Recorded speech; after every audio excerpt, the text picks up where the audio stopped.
பிஸ்மில்லாஹிர் ரஹ்மானிர் ரஹீம். நல்ல அமல்களை நாம் ஆர்வமாக செய்வதற்கு அதற்கு தடையாக வரக்கூடியவற்றை முதலில் நீக்க வேண்டும்.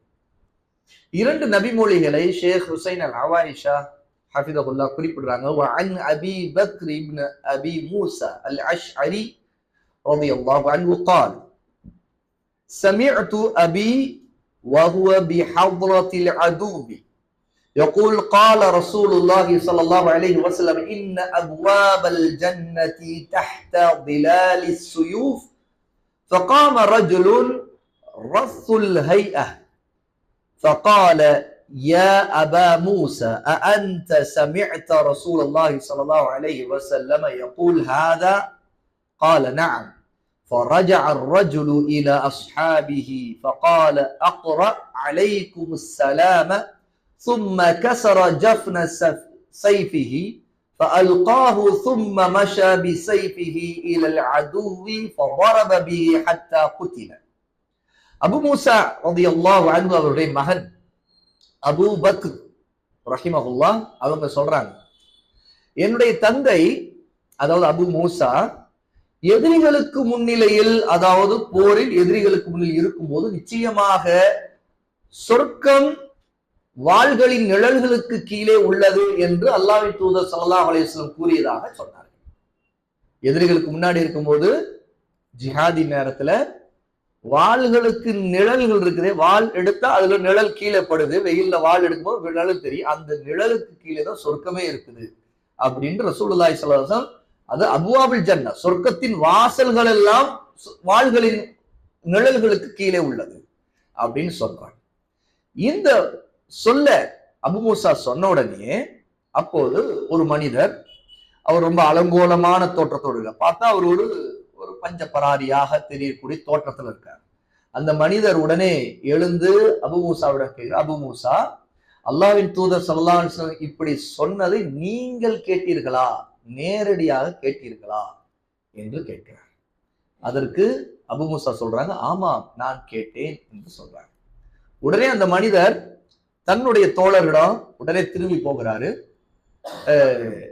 நான் உங்களுக்கு சலாம் சொல்லுகிறேன் என்று சொல்லிவிட்டு உடனே அவர் என்ன செய்யறார், தன்னுடைய வாளுடைய உரையை எடுத்து அதுல உள்ள வாளை எடுக்கிறார், உரையை தூக்கி எறிகிறார். பிறகு தன்னுடைய வாளை எடுத்துக்கொண்டு எதிரிகளை நோக்கி உடனே நடந்து போகிறார். அவர்களிடம் போய் அவர் தொடர்ந்து போர் செய்கிறார், வெட்ட ஆரம்பிக்கிறார், எதிரிகளை வெட்ட ஆரம்பிக்க இறுதியில் அவரும் வெட்டப்பட்டார், கொலை செய்யப்பட்டார். சஹீஹ் முஸ்லிம்ல இடம்பெறக்கூடிய 1902 ஹதீஸ். இன்னொரு ஹதீஸ் அன் ஜாபிர் இப்னு அப்துல்லாஹ் ரலியல்லாஹு அன்ஹுமா قال, ஜாபிர் ரலியல்லாஹு அன்ஹு அறிவிக்கிறாங்க, قال رجل للنبي صلى الله عليه وسلم يوم احد, உஹதுடைய களத்தில் உஹது போர் நடக்கும்போது அந்த நாளில் ஒரு மனிதர் ரசூலுல்லாஹி ஸல்லல்லாஹு அலைஹி வஸல்லம் அவரிடம் கேட்டார், யா ரசூலல்லாஹ், அல்லாஹ்வின் தூதரே, அரஐத இன் குதில்த் ஃபஐன அன, நான் இந்த போரில் கொலை செய்யப்பட்டால் நான் எங்கே இருப்பேன் என்று நீங்கள் பார்ப்பீர்கள், நான் எங்கே இருப்பேன் என்று அவர் கேட்டார். قال في الجنة, ரசூலுல்லாஹ் சொன்னார்கள் சொர்க்கத்தில் இருப்பாய். உடனே அந்த மனிதர் فألقى تمرات كن في يده ثم قاتل حتى قتل, அப்போது அவர் கையிலே சில பேரிச்சம்பழங்களை வைத்திருந்தார். அவர் அதை தூக்கி வீசிவிட்டு உடனே அந்த போர்க்களத்தில் நுழைந்தார். அவர் அந்த எதிரிகளிடம் போர் செய்தார். எதுவரை என்றால் அவர் கொல்லப்படும் வரை. இந்த செய்தியும் இமாம் முஸ்லிம் ரஹிமஹுல்லா பதிவு செய்யறாங்க, 1899 செய்தி. இந்த ரெண்டு செய்திகளையும் குறிப்பிட்டு ஷேக் ஹுசைன் அல் அவாயிஷா அவங்க எழுதுறாங்க, முதல் ஹதீஸ்ல அபு மூசா ரலியல்லாஹு அன்ஹு அறிவிக்கக்கூடிய ஹதீஸ்ல ரசூலுல்லாஹி ஸல்லல்லாஹு அலைஹி வஸல்லம் வாள்களின் நிழலில் தான் சொர்க்கத்தின் வாசல்கள் இருக்கிறது அப்படின்னு சொன்னதை கேட்ட உடனே அந்த அலங்கோலமா இருந்த அந்த மனிதர், அபு மூசாவே, அல்லாஹ்வின் தூதரிடமிருந்து இதை நீங்கள் நேரடியாக கேட்டீர்களா என்று அவர் கேட்கிறார். இப்படி கேட்டதாக வந்திருக்குது. இதன் மூலம் ஒண்ணு தெரிய வருது, நாம் விரைந்து செய்ய வேண்டிய ஒரு நல்ல அமல் விஷயத்துல அல்லாஹ்வின் தூதர் ஸல்லல்லாஹு அலைஹி வஸல்லம் சம்பந்தமாக ஒரு ஹதீஸ் வந்தால் அது ஆதாரப்பூர்வமானதானதானா அப்படிங்கிறது உறுதிப்படுத்த வேண்டும். அதுல ஆதாரப்பூர்வமாக வராததை அகற்றிவிட வேண்டும். நாம் உறுதிப்படுத்தணும். இல்லைன்னா அது ஆதாரப்பூர்வம் இல்லைன்னு தெரிஞ்சிச்சுன்னா அதை விட்டுடணும், அகற்றணும். அதனால தான் அபு மூசா இப்படி சொன்ன உடனேயே அந்த மனிதர் ரசூலுல்லாஹ்விடம் வந்து நீங்கள் கேட்டீர்களா, நேரடியா கேட்டீர்களா என்று உறுதிப்படுத்திக் கொள்கிறார். இதற்கு பிறகு அவர் அதை செயல்படுத்துகிறார். ஏன் ஹதீஸ்ல ரசூலுல்லாஹ் என்ன சொல்றாங்க? எதிரிகளுக்கு முன்னாடி ஒருத்தர் வாள்களை ஏந்தி கொண்டு போவதற்கு இந்த வாள்களுடைய நிழல் கூட அந்த நிழலில் தான் சொர்க்கத்தின் வாசல்கள் எல்லாம் இருக்கிறது அப்படிங்கிற இந்த ஹதீஸை கேட்ட உடனே அவருக்கு உற்சாகம் வந்துட்டு இது உறுதியான செய்தி. அபு மூசா ரசூலுல்லாஹ்வுடைய வாயிலிருந்து காதால கேட்டிருக்கிறாங்க அப்படின்னு இனி அடுத்து என்ன அமல் செய்வதுதான். அந்த அமல் செய்வது இனி தாமதப்படுத்தக்கூடாது, தள்ளி போடக்கூடாது, பிந்தி இருக்கக்கூடாது அப்படின்னு முடிவு செய்து விட்டார். என்ன செய்தார்? உடனே அவர் தன்னுடைய தோழரிடம் போகிறார், அவருக்கு சலாம் சொல்றார். எல்லாருக்கும் சலாம் சொல்லிட்டு அவர் தன்னுடைய வாளுடைய உரை எடுக்கிறார், உரையை தூக்கி வீசுகிறார், வாளை எடுத்துக்கிறார், நேரா போய் போர் செய்கிறார், கொல்லப்படுகிறார். அப்போ ஒரு அந்த மனிதர் ஒரு பெரிய தடைக்கல்லை அகற்றி போடுகிறார். அது என்னன்னு கேட்டா, அந்த இடத்துல கூட அவர் தன்னுடைய வாளின் உரையை தூக்கி உடைத்து விடுகிறார். கசரன் வருது, அந்த வாளின் உரையை உடைத்து விடுகிறார். இனி இந்த வாளை கொண்டுதான் எங்க போறேன், நானு எங்க போறேன்? போர்க்களத்துக்கு இல்ல, அவர் சொர்க்கத்துக்கு போற முடிவு செய்தார். சொர்க்கம் வாள்களின் நிழலில் இருக்கிறது. அது உரைக்குள்ள இருந்துச்சு அந்த வாளு. அப்ப உரைக்குள்ள இருக்கிற வாளுக்கு நிழல் இல்லை, உண்மைதானே? இப்போ அது வெளியே எடுத்தாதான் நிழல் தெரியும். இந்த நிழல்ல தான் சொர்க்கம் இருக்குது. அப்போ சொர்க்கத்துக்கு போகணும்னா இந்த வாளை எடுத்துக்கொண்டு போகணும். இனிமேல் அந்த உரைய தேவையில்லை. உரையை அவர் உடைத்து விட்டார். நேரா அடுத்து நேரா போர்க்கத்துக்கு போற, இதன் மூலம் சொர்க்கத்துக்கு போகணும்னு அவர் முடிவு பண்ணிட்டார். ஏன்னா அந்த ஹதீஸ் அந்த அளவுக்கு அவருடைய உள்ளத்துல ஆழமா இறங்கிருச்சு. இது ரசூலுல்லாஹ் சொன்னதுன்னா நிச்சயமா இந்த வாளை கொண்டுதான் நம்ம சொர்க்கம் போக போறோம், இந்த வாளுடைய நிழல்ல நமக்கு சொர்க்கத்தின் வாசல்கள்லாம் தெரிய போகுது அப்படின்னு முடிவு செய்து விட்டார். அப்போ களத்திலிருந்து தான் திரும்பவே கூடாதுங்கிற எண்ணம் அவருக்கு வந்துருச்சுங்கிறாங்க. ஏன்? இனிமேல் அந்த வாளுக்கு வேலையே இல்லை, அது இனிமேல் உரைக்குள்ள திரும்ப போகாது. இந்த வாளுடைய இறுதி என்னன்னு கேட்டா, அது வெட்டிக்கிட்டே இருக்கணும், வெட்டி அவருடைய கதை முடியணும், இவருடைய கதையை அதுக்கு பிறகுதான் முடியும். அப்ப அதுலதான் நிழல், அந்த நிழல்ல தான் இவருக்கு சொர்க்கம் இருக்க போகுது. ஆகவே இனி திரும்ப களத்திலிருந்து வரப்போறதே இல்லைங்கிற முடிவோடு அவர் கிளம்பிட்டார். அதனாலதான் என்ன செய்துட்டார்? அந்த வாளுடைய உரையை தூக்கி உடைச்சு வீசிவிட்டார் அப்படின்னு ஷேக் அவர்கள் குறிப்பிடுறாங்க.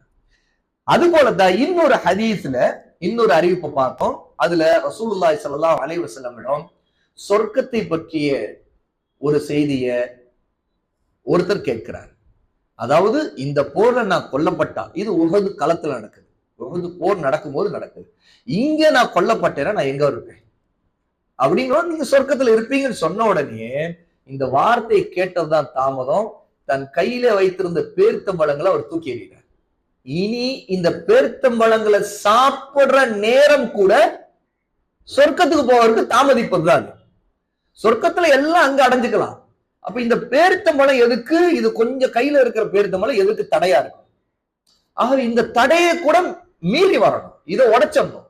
அந்த தடைன்னு ஒண்ணு தாமதமே வேணாம். அப்ப தாமதம் இல்லாமல் ஆகிரத்துக்கான அமலை செய்யும் போது நம்ம யோசிக்கவே கூடாதுங்கிறதுக்காக அவர் என்ன செய்கிறார்? ரசூலுல்லாஹ் சொன்ன உடனே அவர் கையில வைத்திருந்த அந்த பேரிச்சம்பழங்களை உடனே தூக்கி எறிந்து விட்டார். ஏன்னா இது கூட சொர்க்கத்தில் நுழைவதில் அவரை தாமதப்படுத்தவும் தடுக்கவும் செய்யலாம் அப்படின்னு அவர் தெளிவாக அந்த சஹாபி முடிவு செய்து விட்டார். ஆகவேதான் உடனே அவர் அந்த பேரித்தம்பழங்களை அல்லாஹ்வுக்காக தூக்கி எறிந்து விட்டார். அதாவது அனுமதிக்கப்பட்ட ஒன்றை, சாப்பிடுவதற்கு ஹலாலான ஒன்றை அவர் அல்லாஹ்வுக்காக தூக்கி எறிந்து விட்டார்.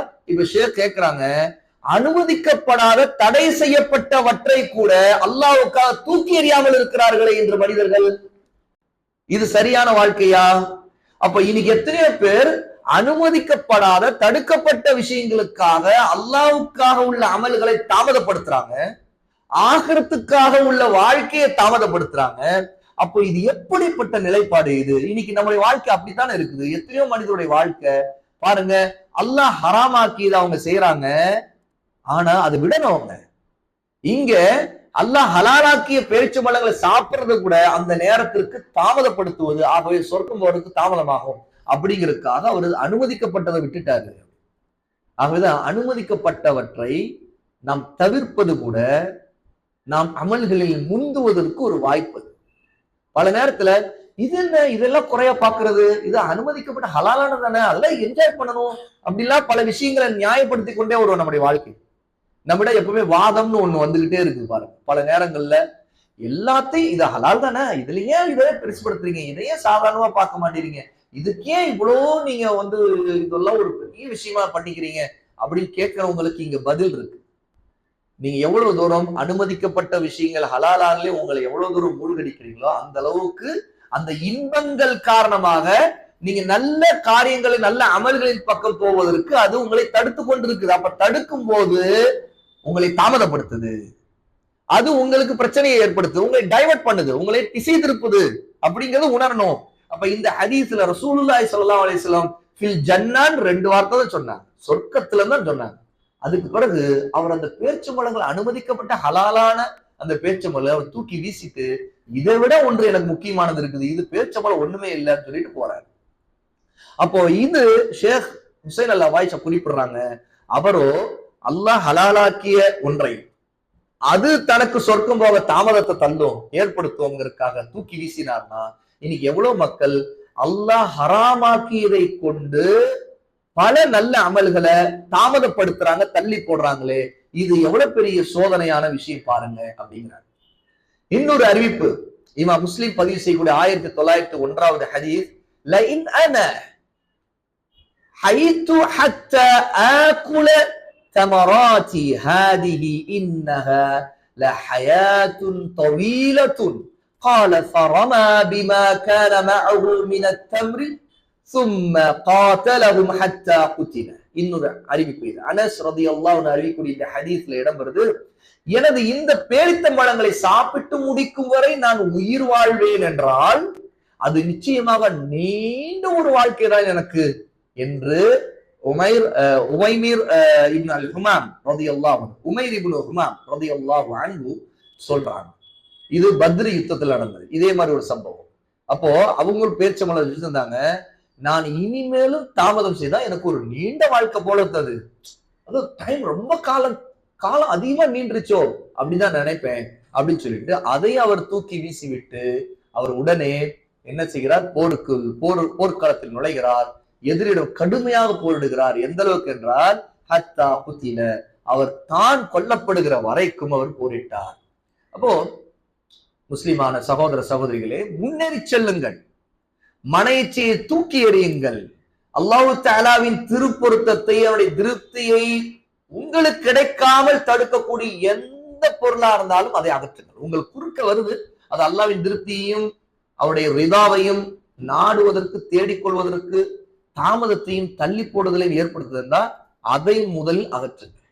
அதுக்கு மிக முக்கியமான காரணமா இருக்கிறது என்ன, ஹராமான விஷயங்கள், ஹராமான ஆசைகள், சந்தேகங்கள், அத்தனையும் விட்டுவிட வேண்டும்.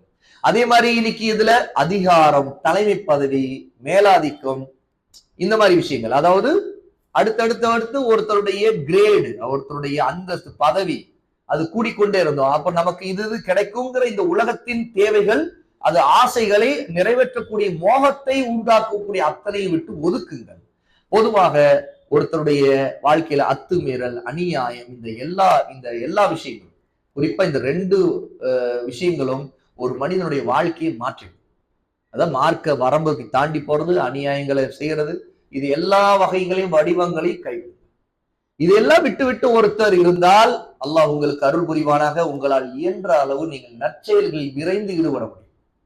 அப்போதுதான் அமல்களிலே தாமதம் இல்லாமல் அதற்காக முயற்சி செய்வது, அதனுடைய சிந்தனை நமக்கு இருந்து கொண்டிருக்கும், அவருடைய ஆசை இருந்து கொண்டிருக்கும். இல்லைன்னா இந்த உலகத்தின் மற்ற தேவைகள், அதாவது தேவைக்கு மீறிய நம்ம ஆசைப்படக்கூடிய விஷயங்கள் என்ன, தாமதப்படுத்தி தள்ளி போடுகிற நிலையை ஏற்படுத்தும்.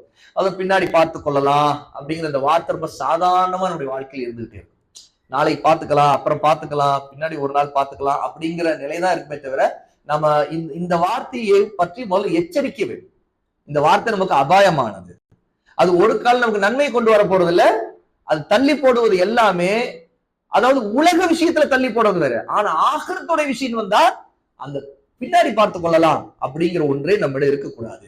ஏன்னா இந்த வார்த்தை இப்லீஸின் படையை சேர்ந்தது அப்படிங்கிறாங்க. ஷைத்தானுடைய இப்லீஸுடைய படையில உள்ள வார்த்தை. இந்த வார்த்தை தான் ஷைத்தான் நம்ம ஏமாற்றுவதற்கு பயன்படுத்த வார்த்தை. அதனால தான் ஒரு அலங்கோலமான தோற்றத்துல வந்த அந்த சஹாபி, அவருக்கு ஆடை கூட சரியில்லை, அவருடைய முடி கூட சரியில்லை. இப்படிப்பட்ட அந்த சஹாபி ஒரு சிறப்புக்குரிய மனிதரா இருக்கிறாரு. இன்ன அப்வாபல் ஜன்னதி தஹ்த பிலாலி சுயூஃப், சொர்க்கத்தின் வாசல்கள் வாள்களின் நிழல்களுக்கு கீழே உள்ளன அப்படிங்கிற இந்த வாசகத்தை கேட்ட உடனே இது அபு மூசாவுடைய வார்த்தையா அல்லது ரசூலுல்லாவுடைய வார்த்தையா அப்படிங்கறத தெரிஞ்சுக்கிறதுக்காக, உறுதிப்படுத்துறதுக்காக நீங்க கேட்டீங்களான்னு அவரு கேட்கிறார். அப்போது அது அது உண்மையில ரசூலுல்லாவுடைய வார்த்தை தான் அவர் கேட்கிறாரு, தெரிஞ்சுக்கிறாரு. உடனே அவர் என்ன செய்கிறார், அல்லாஹ்வின் பாதையில் போரிடுவதை இனி தள்ளி போடவோ தாமதிக்கவோ கூடாதுங்கிற முடிவு போறாரு. அவர் ஒரு வருடத்துக்கு அல்ல 2 வருடத்துக்கு பிறகு பார்த்துக்கலாம், அல்லது இந்த வியாபாரத்தை முடிச்சுட்டு பார்த்துக்கலாம், அல்ல இந்த ஒரு சில வேலை இருக்குது அதை முடிச்சுட்டு பார்த்துக்கலாம் அப்படிங்கிற எந்த ஒரு திட்டத்தையும் அவர் தனக்கு தடையா வச்சுக்கல. அப்போ இந்த வேலைகள்லாம் முடிக்கும்னு நினைச்சா அது ஆட்டோமேட்டிக்கா அதை தள்ளி போட்டு கொண்டே போகும். அடுத்தடுத்து உலகம் என்ன ஆகும், காலங்கள் மாறும், அவர் பிறகு மறதி வரும். இந்த மாதிரி நிறைய விஷயங்கள் நம்முடைய வாழ்க்கையை பார்த்தீங்கன்னா நம்ம மறந்தே பல விஷயங்கள் விட்டுருக்கோம். பின்னாடி பண்ணலாம்னு நினைச்சா அப்படி மறந்தே போயிட்டேன். அப்போ ஒரு நன்மையான காரியத்தை பின்னாடி பண்ணலாம்னு நினைச்சு அதை பண்ணவே முடியாத, செய்யவே முடியாத ஒரு நிலையில நம்மை தள்ளுறதா இப்லீஸுடைய பெரிய ஆயுதம். ஆகவே இது ஒரு படை, அதாவது இப்லீஸுடைய ஷைத்தானுடைய படையில ஒன்று தள்ளி போடுகிறது. அதை கொண்டு ஷைத்தான் நம்மை செய்ய விடாமல் ஆக்குவதற்கு செய்கிற சூழ்ச்சி இது. இந்த மனநிலை நம்மை நாம ஏமாற்றிக் கொள்வது. உண்மையிலே ஷைத்தான் நம்மை ஏமாற்றி விடுகிறான் அப்படிங்கிறத இங்க குறிப்பிடுறாங்க. அப்போ அந்த இன்னொரு ஹதீஸ்ல வரக்கூடிய சஹாபி ரலியல்லாஹு அன்ஹு, அவங்க அல்லாஹ்வின் பாதையில ஜிஹாதுல உயிரை கொடுக்குறாங்க.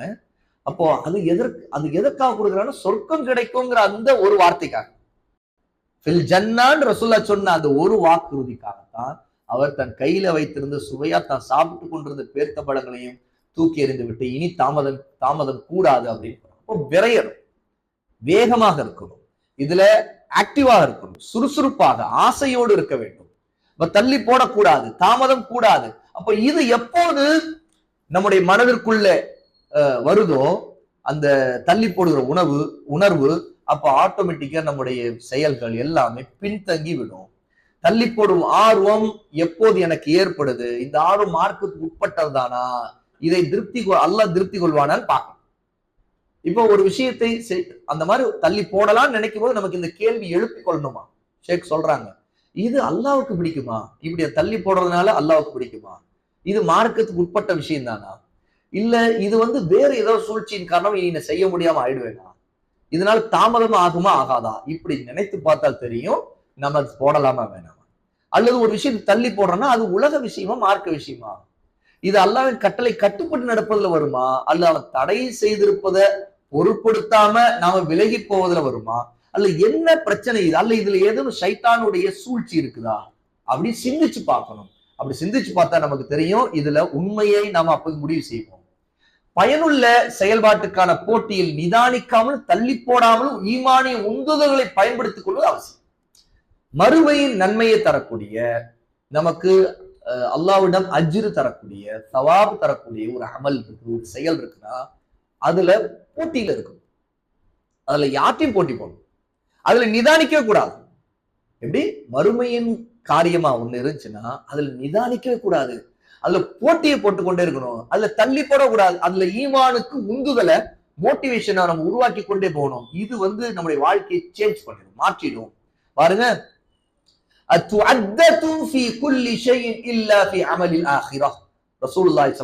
சொல்றாங்க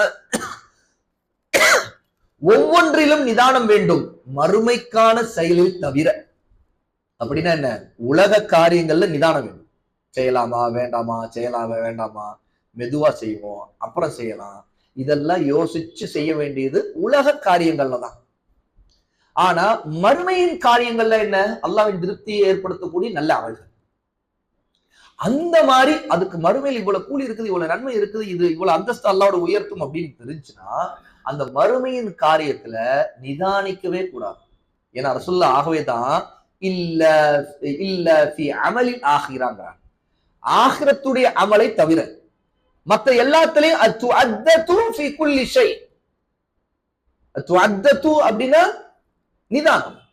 நிதானம் ஒவ்வொரு அமலிலும் உண்டு, எல்லாத்திலும் நிதானம் வேண்டும். ஆனா இல்ல ஃபி அமலில் ஆகிரா, ஆகிரத்துடைய அமல்னு ஒன்று வந்தால் அதுல நிதானம் கூடாது. அதாவது தள்ளி போடுறது, பொறுமையா பாத்துக்கலாம் அப்படின்னு அது உடனே செய்யணும், அதுல ஆர்வப்படணும் அப்படின்னு இந்த ஹதீஸ்ல ரசூலுல்லாஹ் சொல்றாங்க. சஅத் இப்னு அபி வக்காஸ் ரலியல்லாஹு அன்ஹு அறிவிக்கக்கூடிய இந்த ஹதீஸ் அபூ தாவூதுல 4810வது ஹதீஸாக இடம்பெறுது. இமாம் அல்பானி ரஹிமஹுல்லாஹ் சில்சிலத்துல் அஹாதீஸ் ஸஹீஹால 1794வது ஹதீஸாக இது ஸஹீஹ் என்று உறுதி செய்யறாங்க. அப்ப இந்த வார்த்தை, ரசூலுல்லாஹ்வுடைய இந்த வார்த்தை, நிதானம் அனைத்திலும் உண்டு, எல்லா விஷயத்திலும் உண்டு, மறுமையின் அமலில் தவிர அப்படின்னு சொல்றது, மறுமைக்கான அமல் வரும்போது அதுல நிதானத்தை தள்ளி போடுதல் வரக்கூடாது. அப்போ நாம அதற்காக முந்த வேண்டும். ஷேக் எழுதுறாங்க, மஸ்ஜிது கட்டுவதற்கு நன்கொடை கொடுப்பது, ரத்த பந்தங்களோடு சேர்ந்து வாழ்வது, சச்சரவு செய்து கொண்டிருக்கக்கூடிய 2 சகோதரர்களுக்கு இடையே சமாதானத்தை செய்து வைப்பது, நோயாளி நலம் விசாரி, இப்படி எத்தனையோ விஷயங்கள்ல ஒரு நன்மையை செய்வதற்கு ஒருவர் அழைப்பு கொடுத்தால் நீங்கள் அதை செவியுற்றால், அது ஒருத்தர் நல்லது சொல்றாங்கன்னா உடனே அதை செய்யுங்க. அதுல நீங்க தடுமாறாதீங்க. அப்ப அது செய்யலாமா வேணாமா பின்னாடி பார்க்கலாமா யோசிக்காதீங்க. மஸ்ஜிதுக்கு ஒரு நன்கொடை கூட உடனே உங்களால் முடிஞ்சது கொடுத்துருங்க, உடனே கொடுத்துருங்க. எவ்வளவு முடியுமோ அவ்வளவு, அது எவ்வளவு கம்மியா இருக்குதோ கூட இருக்குதோ கொடுத்துருங்க. உடனே ஒரு நோயாளி பார்க்க நல விசாரிக்க உடனே அந்த அமலை அப்படியே உடனே செய்திருங்க. அதே மாதிரி ரத்த பந்தத்தை ஆதரிக்கிறது நம்மால முடிஞ்சது, அவங்களோட பேசுறது, அவங்களுக்கு செய்ய வேண்டிய நன்மையை செய்யறது, அதே மாதிரி தாவாவுடைய பணிகள்ல கலந்து கொள்றது, இல்மை தேடல், எவ்வளவு முடியுமோ உடனே உடனே உடனே. ஏன்னா இது எல்லாம் மறுமையின் அமல், துன்யாவுடைய அமல் இல்லை. இது வெறும் சம்பாதிக்கிறது, இந்த உலக விஷயங்கள், வாசபாசங்கள், உலக விவகாரங்கள், இது சாப்பிடுறது, இப்படி விஷயம் இல்லை. சாப்பிடுறது உடுத்துறதுலாம் என்ன உலக விஷயங்கள். ஆனா மறுமையின் விஷயங்கள் அல்லாஹ்வோட அது கூலி கொடுக்கப்பட வேண்டிய விஷயங்கள். அப்ப அந்த மாதிரி விஷயங்கள் நீங்க தாமதம் செய்யாது, கவனத்தில் கொள்ளுங்கள். எந்த நொடியில் நற்செயலுக்கான அழைப்பை செவியுற்றீர்களோ, ஒரு நல்ல அமலை செய்வதற்கான ஒரு அழைப்பு உங்க காதுக்கு வருது, ஒரு விஷயம் உங்களுக்கு நினைவூட்டலாக வருது அப்படின்னா, அந்த நொடிதான் அந்த செயலை நீங்கள் செய்வதற்கு பொருத்தமான நேரம். ஏன்னா அதுக்கு பிறகு அதை நினைக்க மாட்டீங்க, மறந்துடலாம். அல்லது அந்த நேரத்துக்கு உங்களுக்கு இருக்கக்கூடிய மோட்டிவேஷன், அதை நீ செய்யணும்னு ஒரு மனசுல ஒரு உந்துதல் ஏற்படுதுல, ஒரு துளிர்க்குதே ஒரு எண்ணம், அது அப்புறம் வராம போயிடும். அப்போ வந்த நேரத்துல, அதை கேட்ட நேரத்துல அப்பவே செய்யறதுதான் அந்த நேரத்தை நீங்க பெனிஃபிஷியலா, அதை ஃபாயிதாவா உங்களுக்கு ஆக்கி கொண்டு அந்த நேரத்தை நீங்க எடுத்துக்கிட்டீங்கன்னு அர்த்தம். இல்லைன்னா அந்த நேரம் உங்களை விட்டு கடந்து போயிடுச்சு. ஏன்னா உங்களுக்கு ஆர்வமூட்டப்பட்ட விஷயத்த அப்ப நீங்க செய்துட்டீங்க, இல்லைன்னா அது கடந்து போயிடும். உதாரணத்துக்கு அந்த நபித்தோழர் ரசூலுல்லாஹ், இங்க நான் இப்ப கொல்லப்பட்டேன்னா நான் எங்க இருப்பேன்? ஃபில் ஜன்னா, சொர்க்கத்தில். அதுதான் அந்த நேரம். அந்த நேரத்தை அப்படியே அவர் பற்றி கொண்டார். உடனே கையில வச்சுக்கிட்டு இருந்த பேரிச்சம்பழத்தை தூக்கி வீசிட்டு உடனே ஓடி போயிட்டார் உள்ள. உடனே போர்க்களத்துக்கு போய் போர்க்கிறார், அங்க கொல்லப்படுறார். அப்ப அந்த நேரத்துக்கு அந்த டைமா ஒரு மறுமையின் அமல் அது. அப்ப நிதானிக்கிறது, பொறுமையா யோசிக்கிறது, அப்புறம் நாளைக்கு பாத்துக்கலாமா, இன்னைக்குள்ளது இன்னொரு பொருளை கலந்துக்கலாம், வேண்டாம். இதோடைய தள்ளி போடுறது, அலட்சியப்படுத்துவதுடைய விளைவு எப்படிப்பட்டதுன்னா, அது ஒரு கட்டத்துல மிகப்பெரிய சோதனையை கொண்டு வந்துடும். கஅப் இப்னு மாலிக் ரலியல்லாஹு அன்ஹு அவங்களோட இருந்த தோழர்கள் 3 பேர் சஹாபாக்கள் தபுக் போருக்கு கிளம்புவதுல தள்ளி போட்டு அலட்சியமாக இருந்து நாளைக்கு நினைச்சு கடைசியில் போரை முடிந்து அவங்க எல்லாம் ரிட்டர்ன் வந்துட்டாங்க, திரும்பி வந்துட்டாங்க மதீனாவுக்கு. அது ரசூலுல்லாஹ் கோபத்தை ஏற்படுத்துச்சு. ஏன்னா ஒரு மோசமான ஒரு குணம் தான் தள்ளி போடுறது. அந்த கஅப் இப்னு மாலிக்கும் அந்த சஹாபாக்கள் 3 பேருமே மொத்தமா அவங்களுடைய ஈமான்ல எந்த சந்தேகம் இல்லை. அவங்க செய்த தப்பு என்ன, தள்ளி போட்டது தான். நாளைக்கு அவங்க தள்ளி போடுற எண்ணத்துல இருந்தாங்க. அதோடைய விளைவு அது எவ்வளவு பெரிய பாதிப்பு அவங்க ஏற்படுத்துச்சுன்னா, 50 நாட்கள் முஸ்லிம் உம்மத்தை விட்டு அல்லாஹ் அவங்களை தள்ளி போட்டுட்டான். அதாவது அவங்களிடம் யாரும் பேசக்கூடாது. அதுல கடைசி 10 நாட்கள் மனைவியிடம் சேர கூட கூடாது. அவங்க 3 பேர் அவங்களுக்கு சலாம் சொல்லக்கூடாது, அவங்களோட வியாபார பரிவர்த்தனை செய்யக்கூடாது, எதுலயும் அவங்கள்ட்ட ஒட்டுற வச்சுக்கூடாது. ஹஜர் செய்யப்பட்டாங்க. ஹஜர் செய்ததுன்னா தள்ளி வைக்கப்பட்டார்கள், ஒதுக்கி வைக்கப்பட்டார்கள், புறக்கணிக்கப்பட்டார்கள். ரசூலுல்லாஹ்வுடைய சலாம் கூட கிடைக்கல அவங்களுக்கு. ரசூல் ஸல்லல்லாஹு அலைஹி வஸல்லமுக்கு சலாம் சொல்லிட்டு ரசூலோட உதட்ட பார்ப்பாங்க. காப் இப்னு மாலிக் ரசூல் ஏதோ பதில் சொல்றாங்க, சத்தம் இல்லாமாவது நமக்கா பதில் சொல்றாங்க. ரசூலுல்லாஹி ஸல்லல்லாஹு அலைஹி வஸல்லம் உதட்ட பார்த்து தனக்கு சலாம் கிடைக்கலையே அப்படின்னு கவலைப்பட்டாங்க.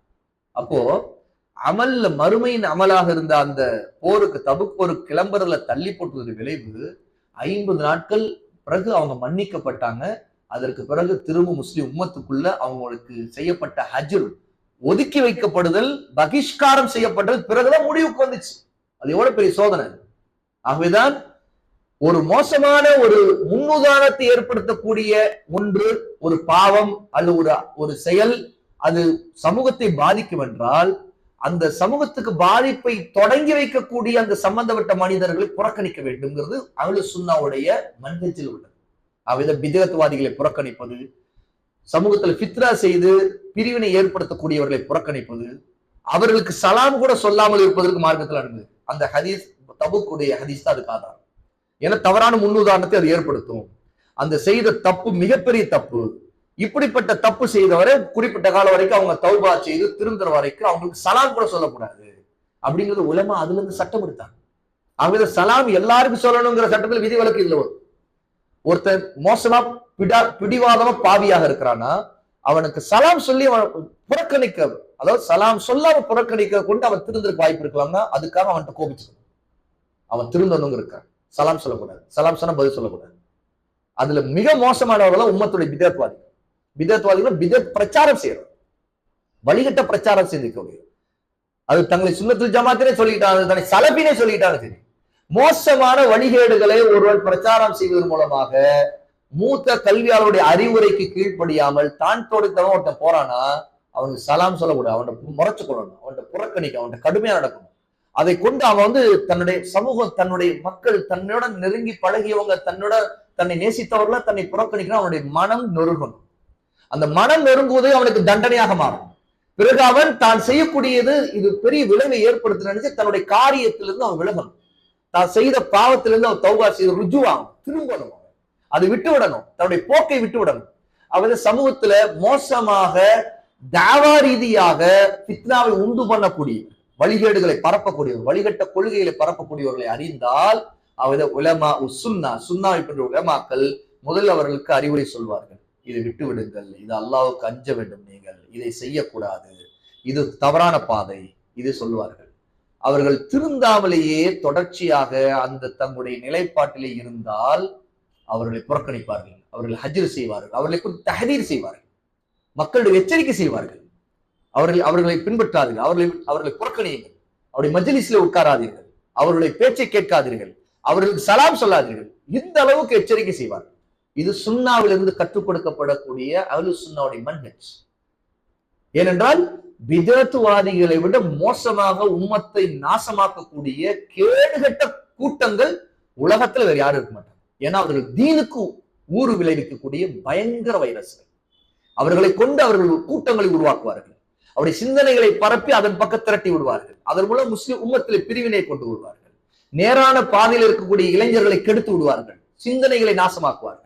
ஆகவே வழிகட்ட சித்தாந்தத்தை பரப்பக்கூடிய கூட்டங்களை புறக்கணிப்பது, அவருடைய மஜ்லிஸ்களை புறப்படுது, அவர்களில் பிரச்சாரர்களாக இருக்கக்கூடியவர்களை, அதாவது பொதுமக்களா இருக்கக்கூடிய அறியாமையில் இருக்கக்கூடிய மக்களுக்கு நாம் எடுத்து சொல்ல வேண்டும், அவர்களுக்கு நசிஹா செய்ய வேண்டும், அவர்களை அதிலிருந்து வெளியே கொண்டு வர முயற்சி செய்ய வேண்டும்.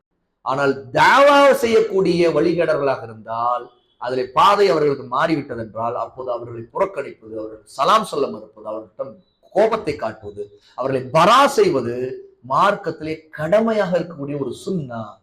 அதுதான் தன்னுடைய நெருங்கிய தோழராக இருந்த 3 நபி தோழர் ரசூல் ஸல்லல்லாஹு அலைஹி வஸல்லம் 50 நாட்கள் ஹஜ் செய்தார்கள். அதிலும் மனைவிகளுக்கு சொன்னார்கள், கடைசி 10 நாள் நீங்கள் அவருக்கு அழைத்தால் கூட நீங்கள் போகக்கூடாது, சேரக்கூடாது என்று சொன்னார்கள். அந்த அளவுக்கு கடினமாக ரசூலுல்லாஹ் நெருக்கடியை, தண்டனையை கொடுத்தார்கள்.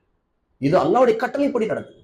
பிறகு 50 நாட்களுக்கு பிறகு அல்லாஹ் அவர்களை மன்னித்த பிறகுதான் அவர்கள் பழையபடி சகோதரர்களாக இஸ்லாமிய உஹ்வா, சகோதரத்துவத்திற்குள்ளே கொண்டு வரப்பட்டார்கள். அதற்கு பிறகுதான் அவர்களுக்கு சலாம் சொல்வது, அவர்கள் பதில் சொல்வது, அவர்களை அரவணைப்பது எல்லாம். அது வரைக்கும் அவர்கள் மீது கோபம் காட்டப்பட்டது, வெறுப்பு காட்டப்பட்டது. ஏனென்றால் இந்த அளவுக்கு, ஏன்னா அதுல பிரச்சனை என்னவென்றால் அவர்கள் பிதஅத்துகள் செய்கிறார். சஹாபாக்கள் அந்த 3 பிதஅத்துகள் செய்கிறார். அவங்க செய்த ஒண்ணே ஒன்று, மறுமையின் ஒரு அமல் விஷயத்துல அல்லாஹ்வின் தூதருடைய கட்டளை வந்த பிறகும் அந்த கட்டளையிலே தள்ளி போட்டு தாமதப்படுத்தணும். இது அல்லாஹ்வின் கோபத்தை கொண்டு வந்தது. அல்லாஹ்வுடைய கட்டளை இல்லாம அல்லாஹ்வுடைய நபி 50 நாட்கள் அவர்களை புறக்கணித்து தள்ளி வைத்திருக்க மாட்டார். உண்மையா இல்லையா?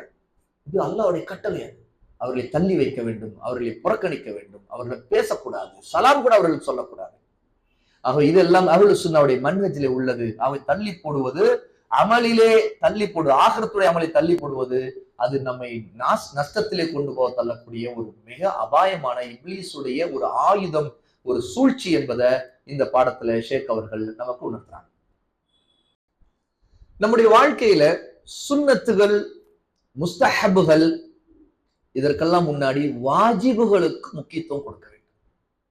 இதுல எந்த அளவுக்கு நம்ம அலட்சியம் கிடைக்கிறோமோ அந்த அளவுக்கு ஏமாளியாக ஆகிவிடும். ஏன்னா வாஜிபுகள் என்பது கட்டாய கடமையான செயல். நம்முடைய வாழ்க்கையில கற்றுக்கொள்ளக்கூடிய கல்வியிலும் சரி, அமலிலும் சரி, தாவாவிலும் சரி, வாஜிபான விஷயங்கள் இருக்குமே, அந்த கடமையான விஷயங்களை பற்றி நாம் முக்கியத்துவம் கொடுக்கணும். சுன்னத்துகள் ஒருத்தர் செய்வது சிறந்தது, செய்தால் அவருக்கு நன்மை, இல்லை என்றால் அதை அவர் விடுவதால் அவர் மீது பாவம் வராது. அதான் சுன்னா என்று நாம் பொதுவா ஃபிக்ஹ் சட்டப்படி சுன்னத்துகள் என்று சொல்வது அதைத்தான் குறிக்கும். அதாவது தொழுகை, வாஜிபான தொழுகை, ஃபர்தாக இருக்கக்கூடிய தொழுகைகள், கட்டாய கடமைகள், சுபுகுடைய நேரத்தில் 2 ரக்காயத் தொழுகை, புகர்ல 4 ரக்காயத், அசர்ல 4 ரக்காயத், மக்ரிப்ல 3 ரக்காயத், இஷாவுல 4 ரக்காயத், இதை நாம் கட்டாயமாக பரலான தொழுகிறார். பரல் என்றால் வாஜிப் என்றால் ரெண்டு ஒரே அர்த்தம் தரக்கூடிய கடமை, கட்டாயமானவை அர்த்தம். அதே தொழுகையில சுன்னத்துகள் என்று வரும்போது முன்பின் சுன்னத்துகள், தொழுதால் சிறந்தது நன்மைகள், இல்லாவிட்டால் குற்றமாகாது, பாவம் இல்லை என்ற வகைகள். அதே மாதிரி முஸ்தஹபுகள், விரும்பத்தக்க விஷயங்கள், அதாவது கட்டாயம் அல்ல, ஆனா செய்வது சிறந்தது, நன்மையானது, நல்ல விஷயம் என்று சொல்லக்கூடிய விஷயங்கள். ஷேக் அவர்கள் குறிப்பிடுறாங்க, அல்லாஹ் உங்களுக்கு பரக்கத் செய்வானாக, சுன்னத்தான முஸ்தஹபான காரியங்களுக்கு முன் வாஜிபான காரியங்களை நீங்கள் பேணிக் கொள்ள வேண்டும், அதை பாதுகாக்க வேண்டும். அத்துடன் வாஜிபுகளுக்கு மத்தியில் பல படித்தரங்கள் இருக்கும், கடமைகளிலும் பல படித்தரங்கள் இருக்கும், அதை மறந்து விடாதீர்கள். ஆகவே அதுல எது மிக முக்கியமானது, முதலில் எது செய்ய வேண்டுமோ அதை நீங்கள் செய்ய வேண்டும். முக்கியத்துவத்தில் அடுத்த நிலையில் இருக்கக்கூடியது அதற்கு அடுத்து செய்ய வேண்டும், அதற்கு அடுத்த நிலையில் உள்ளது அதற்கு அடுத்து செய்ய வேண்டும். பிறகுதான் சுன்னத்துகள் முஸ்தஹபுகளுக்கு செல்ல வேண்டும். அவற்றிலும் முக்கியத்துவம் உள்ளவற்றுக்கு முன்னுரிமை வழங்க வேண்டும். சுன்னத்துகளிலேயே சுபுவுக்கு உள்ள முன் சுன்னத், அந்த 2 ரக்காயத்துடைய அந்த முக்கியத்துவம் மற்ற சுன்னத்துகளுக்கு கொடுக்கப்படல. அந்த அளவுக்கு ரசூலுல்லாஹி ஸல்லல்லாஹு அலைஹி வஸல்லம் ரொம்ப வலியுறுத்தல. அதாவது ரசூல் ஸல்லல்லாஹு அலைஹி வஸல்லம் அந்த முன் சுன்னத்தை அவ்வளவு முக்கியமா தவறாமல் தொழுவாங்க. அப்ப அந்த சுன்னத்தையும் மற்ற சுன்னத்தையும் ஒரே மாதிரி நினைக்க முடியாது.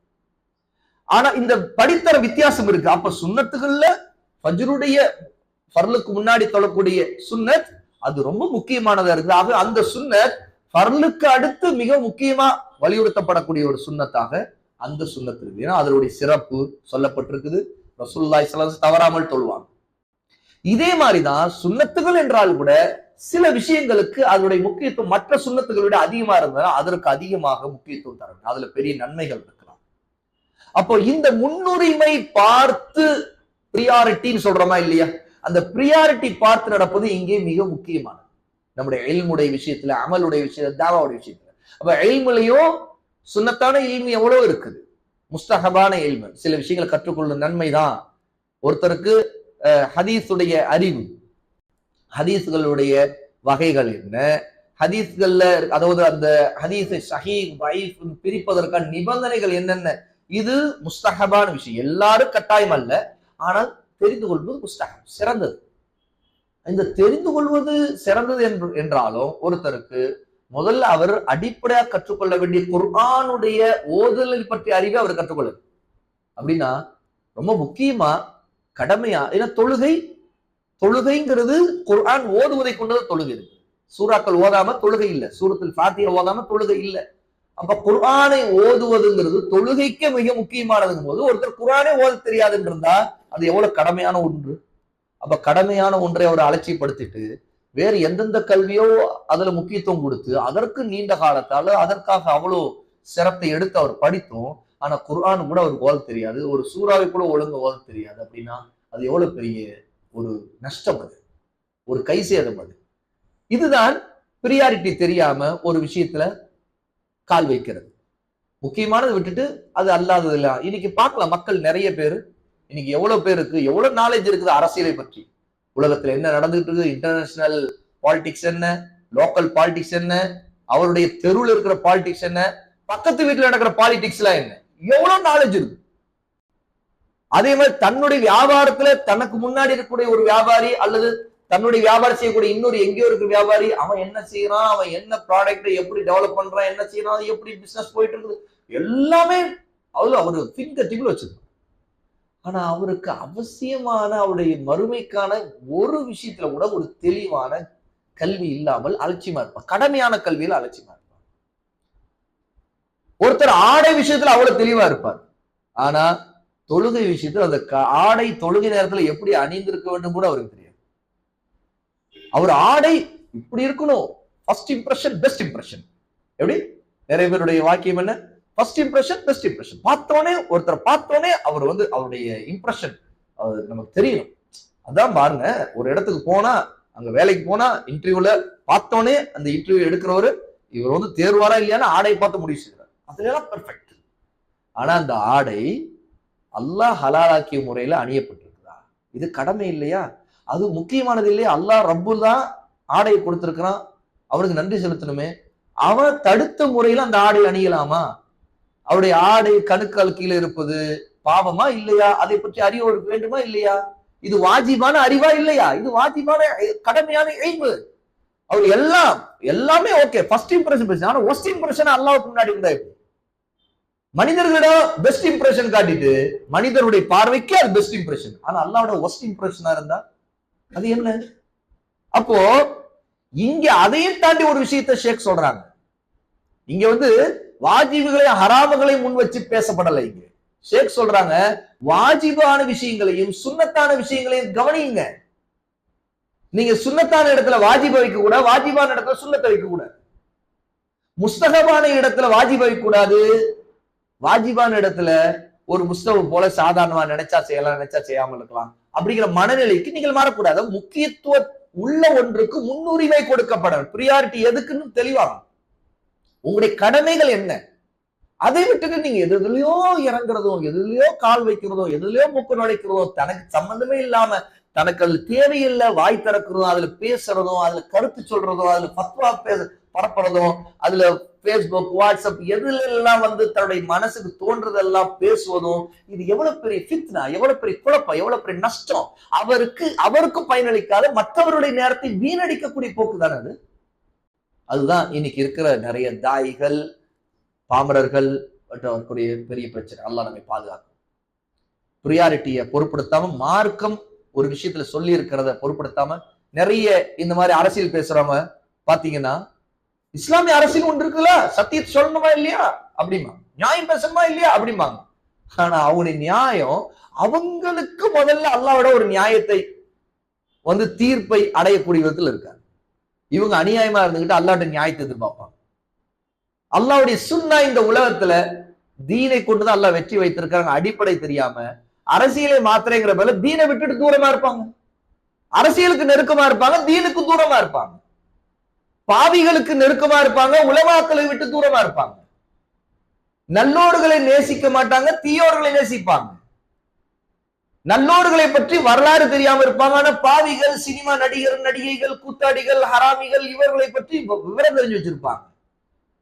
நல்லோருடைய வாழ்க்கையை பார்த்து பின்பற்றுகிற ஆர்வம் இல்லாம இருப்பாங்க. ஆனா தீயோருடைய வாழ்க்கையில பெரிய எதிர்பார்ப்பையும் அவங்களுடைய வாழ்க்கையை பற்றி ஃபீட்பேக் சொல்லிக்கிட்டு ரிவ்யூ பண்ணிக்கிட்டு அவங்களுடைய வாழ்க்கையில என்ன நடக்குது எல்லாம் நடப்புகளை எல்லாம் அப்டேட்ஸ் பார்த்துக்கிட்டு இருப்பாங்க. அவங்களுடைய எக்ஸ் தளத்துல என்ன வந்துகிட்டு இருக்குது, அவங்க என்ன கமெண்ட் போட்டிருக்கிறாங்க, என்ன ஃபீட்பேக் போட்டாங்க, இதை பார்த்துக்கிட்டு இருப்பாங்க. அவங்க என்ன போஸ்ட் போட்டாங்க, அதை அப்கிரேட் பண்ணிக்கிட்டே இருப்பாங்க. இவங்களுக்கு அந்த நாலேஜ் அவ்வளவு இருக்கும். எந்த பலனும் பெற்ற ஒரு மிக மோசமான ஒரு நோய் இது. இந்த நோய் ஒருத்தனை முட்டாளாக்குற நோய், ஒருத்தனை இன்னொருத்தருடைய லைஃப் ஸ்டைலை பார்த்து அடிமையாக்குற நோய், அல்ல இன்னொருத்தன்ட்ட இருக்கக்கூடிய ஈர்க்கின்ற சைத்தானிய எண்ணங்களுக்கு ஏற்ற மாதிரி அலங்காரப்படுத்தப்பட்ட விஷயங்களை பார்த்து மயங்கி கிடக்கிற ஒரு நோய். இதெல்லாம் ஹராமான விஷயங்கள்லயும் இவ்வளவு எச்சரிக்கை செய்ய வேண்டியது இருக்குன்னா, பாருங்க, சாதாரணமா வாஜிபான விஷயங்களை சாதாரணமா ஏதோ சுண்ணத்துகள் போல பார்க்கறதும், சுண்ணத்துகளை ஏதோ கட்டாய கனவை போல உலகத்துல அதுதான் மாற்றத்தை கொண்டு வருகிற மாதிரி ஒரு விஷயத்தை எடுத்துக்கிட்டு அதை பிடித்து கொண்டு வாஜிபான விஷயங்களை எல்லாம் கோட்டை விட்டுட்டு சுண்ணத்தான விஷயங்களுக்கு அதுக்கு அதனுடைய அளவை தாண்டி அதனுடைய முக்கியத்துவத்தை தாண்டி பெரிய முக்கியத்துவத்தை கொடுக்கிறதும் இது ஒரு அறியாமையின் விளைவு. ஆக அந்த பாதை எடுக்கக்கூடாதுங்கிறத இங்கே ஷேக் அவர்கள் குறிப்பிடுறாங்க. இப்போ நம்முடைய தாவா, நம்முடைய இல்ம், நம்முடைய அமல், இந்த விஷயங்களை நம்ம ஆரம்பிப்பது எங்கிருந்து? இதுவரைக்கும் நம்ம பார்த்த விஷயங்களிலிருந்து ஒருத்தர் தன்னுடைய தாவாவை, சீர்திருத்தத்தை எங்கிருந்து ஆரம்பிக்கணும்? உங்களின் சகோதரர், மனைவி, பிள்ளைகள், தாயார், குடும்பத்தார், இரத்த உறவுகள், நம்மோடு வாழ்ந்து கொண்டிருக்கிற சமூகம், இவர்களில் இருந்தா அல்ல எங்கிருந்து? இவர்கள் அனைவரை காட்டிலும் முதலில் சீர்திருத்தத்தை இல்மிலும் அமலிலும் தாவாவிலும் தொடங்குவது நம்மிடமிருந்து. ஷேக் குறிப்பிடுறாங்க, உங்களிடமிருந்து துவக்க வேண்டும். உங்களிடம் உள்ள குறை என்ன என்பதையும் கவனித்து பார்க்க வேண்டும். அப்போதுதான் ஆரம்பத்திலே அதற்கான நிவாரணத்தை செய்து கொள்ள முடியும். அதுக்கு மருந்து போடணும். உங்க குறையை கவனிக்கல, நீங்க எல்லா ஊரார் குறையும் பாக்குறீங்க, பிள்ளைகள், மனைவி எல்லாருடைய குறையும் பாக்குறீங்க, ஆனா உங்களை சுத்தம் மறந்துட்டீங்கன்னா அது ஒரு மிகப்பெரிய ஏமாற்றம். உங்களிடமும் இதற்கு மேலே சொல்லப்பட்ட பல விஷயங்கள் தொடர்பு உள்ள, அதாவது சகோதரர்கள், மனைவி, பிள்ளைகள், தாய், தந்தை, இப்படி மக்கள், இவர்களிடம் ஒரே விதமான குறை இருக்கும் அப்படின்னா, எல்லாத்தையும் ஒரே மாதிரி குறைதான் இருக்குன்னா, உங்களோடு அவர்களை இணைத்து கொண்டு நீங்கள் சரி செய்யும். வீட்லயும் இந்த பிரச்சனை இருக்கு, என்கிட்ட இந்த குறைதான், வீட்லயும் அதே குறைதான், என்னுடைய தொழுகை சரியில்லை, என்னுடைய தொழுகையில அலட்சியம் தாமதம் இருக்குது, என் குடும்பத்தாருமே அலட்சியம் தாமதம் இருக்குது, வக்து வந்தாலும் அலட்சியமா வேலையை பார்த்துக்கிட்டு இருப்பாங்க, பாங்கு சொல்லப்பட்ட பிறகு நான் எப்படி அலட்சியமா இருக்கேன்னா அது போலத்தான் என்னுடைய பிள்ளைகள் அலட்சியமா இருப்பாங்கன்னா, முதலில் இப்ப 2 பேரும் சரி செய்யணும். அப்படி என்றால் என்னை சரி செய்து கொள்வதோடு நான் என்னோடு சேர்த்து என்னுடைய பிள்ளைகளையும் குடும்பத்தாரையும் சேர்த்து கொண்டு இதை சரி செய்ய வேண்டும். ஏனென்றால் அல்லாஹ்வின் தூதர் ஸல்லல்லாஹு அலைஹி வஸல்லம் சொன்னார்கள், மன் ரஆ மின்கும் முன்கரன் ஃபல்யுகையிர்ஹு பியதிஹி ஃபஇன் லம் யஸ்ததி' ஃபபிலிசானிஹி ஃபஇன் லம் யஸ்ததி' ஃபபிகல்பிஹி வذلك أضعف الإيمان. உங்களில் ஒருவர் ஒரு தீமையை கண்டால் அதை அவர் தமது கரத்தால் மாற்றட்டும், தடுக்கட்டும். முடியாவிட்டால் தனது நாவினால், அதாவது உபதேசிப்பதால், எடுத்துச் சொல்வதால் திருத்தட்டும், மாற்றட்டும். அதுவும் முடியாவிட்டால் தமது உள்ளத்தால் அதை வெறுத்து ஒதுக்கட்டும். இந்த இறுதி நிலை, இதுதான் இந்த கடைசி பலவீனமான நிலை, இதுதான் ஈமானுடைய பலவீனமான நிலை என்று ரசூலுல்லாஹி ஸல்லல்லாஹு அலைஹி வஸல்லம் சொன்னதாக அபு சயீத் அல் குத்ரி ரலியல்லாஹு அன்ஹு அறிவிக்கிறார்கள். இமாம் முஸ்லிம் 78வது ஹதீஸாக இதை பதிவு செய்கிறார். அப்போ மார்க்க கல்வியை கற்பதற்காக அல்லது நல்ல செயல்கள் அமல்கள் செய்வதற்காக அல்லது தாவா அழைப்பு பணிக்காக மக்களோடு இளைஞரோட நேரத்தை செலவழிவது, நாம் கொடுக்கிற நேரத்தை குறித்து சிந்திப்பதற்கு முன்பு முதல்ல இந்த விஷயங்களை சிந்தித்து பார்க்கணும். இல்முடைய விஷயமா இருக்கலாம், அமலுடைய விஷயமா இருக்கலாம், தாவாவுடைய விஷயமா இருக்கலாம். இதுல எல்லாம் மற்றவங்களோடு இளைஞர்கள் நேரத்தை கொடுப்பதற்கு முன்னாடி முதல்ல யோசிக்கணும், அல்லாஹு தஆலாவுடன் உங்களது தொடர்பு எவ்வாறு உள்ளது? தொழுகையில் உங்களது உள்ளச்சம், ஹுஷூ, பணிவு, மன ஓர்மை இது எப்படி இருக்கின்றது?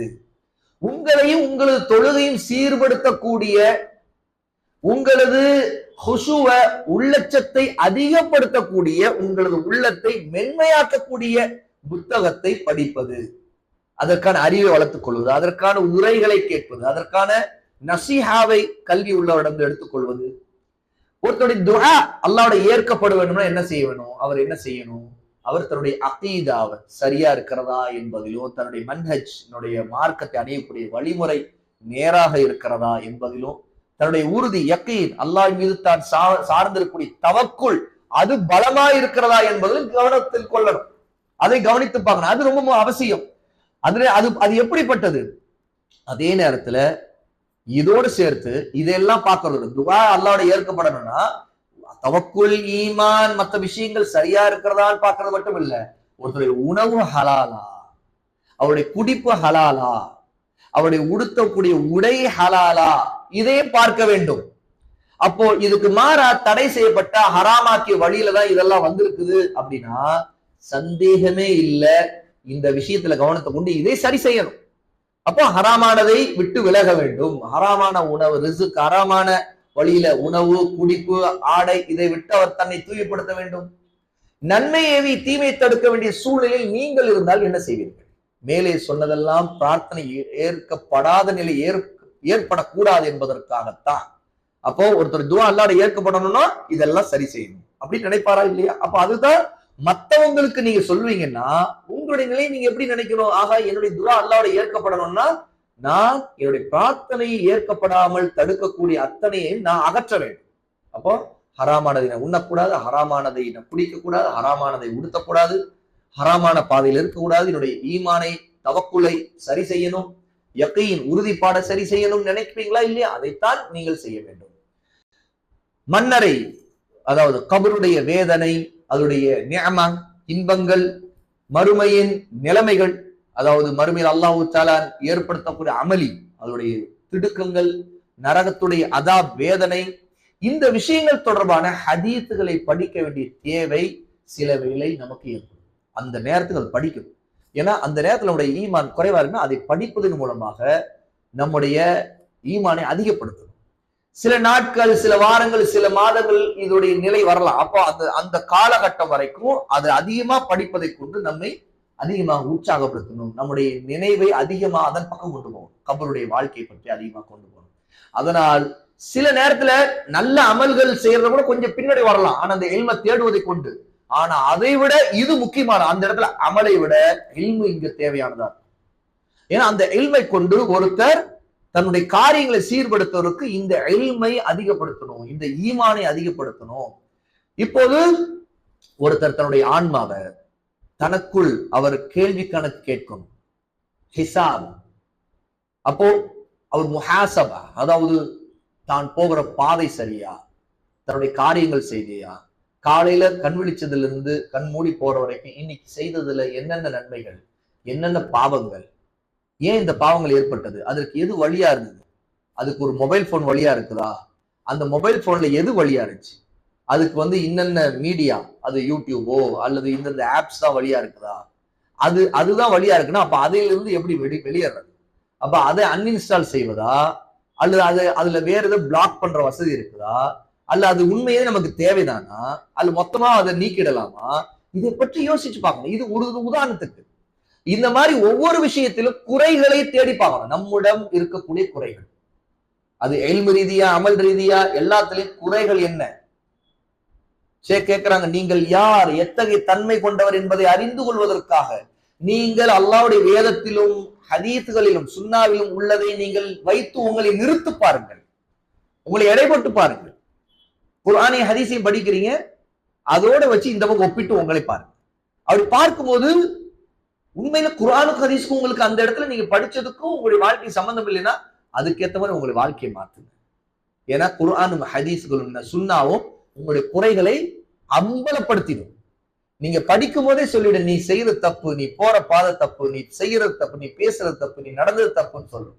அப்போ அந்த நேரத்தில் நீங்க அதை வைத்து எடை போட்டு பார்த்து சரியான கல்வி உள்ள அறிஞர்கள் மூலமாக நீ உன் காரியங்களை சரி பண்ணுவதற்கு ஆலோசனை கேட்டு, அறிவுரை கேட்டு திருத்திக் கொள்ளுங்கள். அல்லாஹ்விடத்தில் உங்களுக்கு இருப்பதை நீங்கள் அறிந்து கொள்வதற்காக உங்களிடத்தில் அல்லாஹ்வுக்கு என்ன இருக்கிறது என்பதை பாருங்கள். முதல்ல அல்லாஹ்ட்ட என்ன எனக்கு இருக்கும் அப்படின்னு உங்களுக்கு ஆசை வருதா? முதல்ல அல்லாஹ்வுக்கு உங்களிடம் என்ன இருக்கு, உங்களிடம் என்ன இருக்குது, உங்களிடம் ஏதாவது ஒண்ணு இருந்தாதானே அல்லாஹ்ட்ட உங்களுக்கு ஒண்ணு இருக்கும். உங்களிடம் ஒண்ணுமே இல்லைன்னா நீங்க அல்லாஹ்ட்ட எப்படி எதிர்பார்க்க முடியும்? எனக்கு இந்த கூலி வேணும், இப்படி வேணும், அப்படி வேணும் எதிர்பார்க்க முடியும்? அதை பாருங்கள். அல்லாஹ்வின் தூதர் ஸல்லல்லாஹு அலைஹி வஸல்லம் ஹதீஸ், இந்த ஹதீஸ் இதை தெளிவாக மன் அராத அன் يعلم ما له عند الله فلينظر ما لله عنده. அனஸ் இப்னு மாலிக் ரலியல்லாஹு அன்ஹு அறிவிக்கக்கூடிய இந்த ஹதீஸ் இமாம் அல்பானி ரஹிமஹுல்லாஹ் அஸ்-ஸஹீஹால 2310வது ஹதீஸாக பதிவு செய்றார். அல்லாஹ்விடத்தில் தனக்கு என்ன இருக்கின்றது என்பதை அறிந்து கொள்ள நாடுபவர், எனக்கு அல்லாஹ்ட்ட என்ன இருக்குது, எனக்கு சொர்க்கத்தை அது கிடைக்குமா, இது கிடைக்குமா, எனக்கு அல்லாஹ்ட்ட என்ன இருக்குது, இதை நாடக்கூடிய இந்த இராதாவோடு அல்லாஹ்விட இருக்கிறவர் தன்னிடத்தில் அல்லாஹ்வுக்கு என்ன இருக்கிறது என்பதை கவனிக்கணும். முதல்ல என்கிட்ட என்ன இருக்குது, அல்லாட்ட எனக்கு என்ன இருக்குங்கிறத பாக்குறதுன்னு முதல்ல என்னிடம் என்ன இருக்குது, அல்லாவுக்கு பிடிச்ச நல்ல பண்பு இருக்குதா, நல்ல குணம் இருக்குதா, நல்ல தொழுகை இருக்குதா, நல்ல சுன்னாவுடைய வாழ்க்கை இருக்குதா, பிதத்தை விட்டு தூரமாக இருக்கிற வாழ்க்கை இருக்குதா, அஹ்லு சுன்னாவா இருக்கிறேனா அல்ல அஹ்லுல் பிதாவா இருக்கிறேனா, அல்ல அஹ்லுல் பிதாத்தி வல் ஹவாவாக மனைச்சபடி வாழ்றேனா. அஹ்லு சுன்னாவாக இருந்தால் நான் அல்லாஹ்வுக்கு என்னிடம் இருக்குது. ஏன்னா சுன்னாவுதான் அல்லாஹ்வுக்கு பிடிச்சமானது. அப்படின்னா அல்லாஹ்விடம் பிடிச்சமான ஒன்று என்னிடம் இருக்கு. அதுக்கு மாறாக இருந்தேன் என்றால் நான் பாவத்தில் இருப்பேன், அல்லாஹ்வுக்கு அது பிடிக்காது. அப்போ என்னிடம் இருக்கிறது அல்லாஹ்வுக்கு பிடிக்காதுன்னா எனக்கு பிடிச்சது அல்லாஹ்ட்ட இருக்கும், நான் எப்படி எதிர்பார்க்க முடியும்? உண்மையிலேயே என்னிடம் இருப்பது அல்லாஹ்வுக்கு பிடிக்கவில்லை என்றால் அல்லாஹ் என்னை தண்டிக்கலாம், இதுதான் நடக்கும். அல்லது மன்னிக்கலாம்.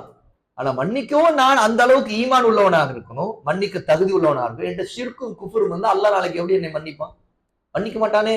அப்ப இந்த மாதிரி ஒரு நினைப்பு நமக்கு வர வேண்டும். ஆகவே ரசூலுல்லாஹி ஸல்லல்லாஹு அலைஹி வஸல்லம் இந்த ஹதீஸ்ல மன் அராத அன் யஅலம மா லஹு இன்தல்லாஹ், அல்லாஹ்விடம் தனக்கு என்ன இருக்கின்றது என்பதை அறிய நாடுபவர் ஃபல்யன்துர், அவர் முதலில் கவனிக்கட்டும், பார்க்கட்டும், மா லில்லாஹி இன்தஹு, தன்னிடம் அல்லாஹ்வுக்கு என்னிடம் என்ன இருக்கிறது என்பதை பார்க்க, தன்னிடம் என்ன இருக்குன்னு பார்க்கட்டும்.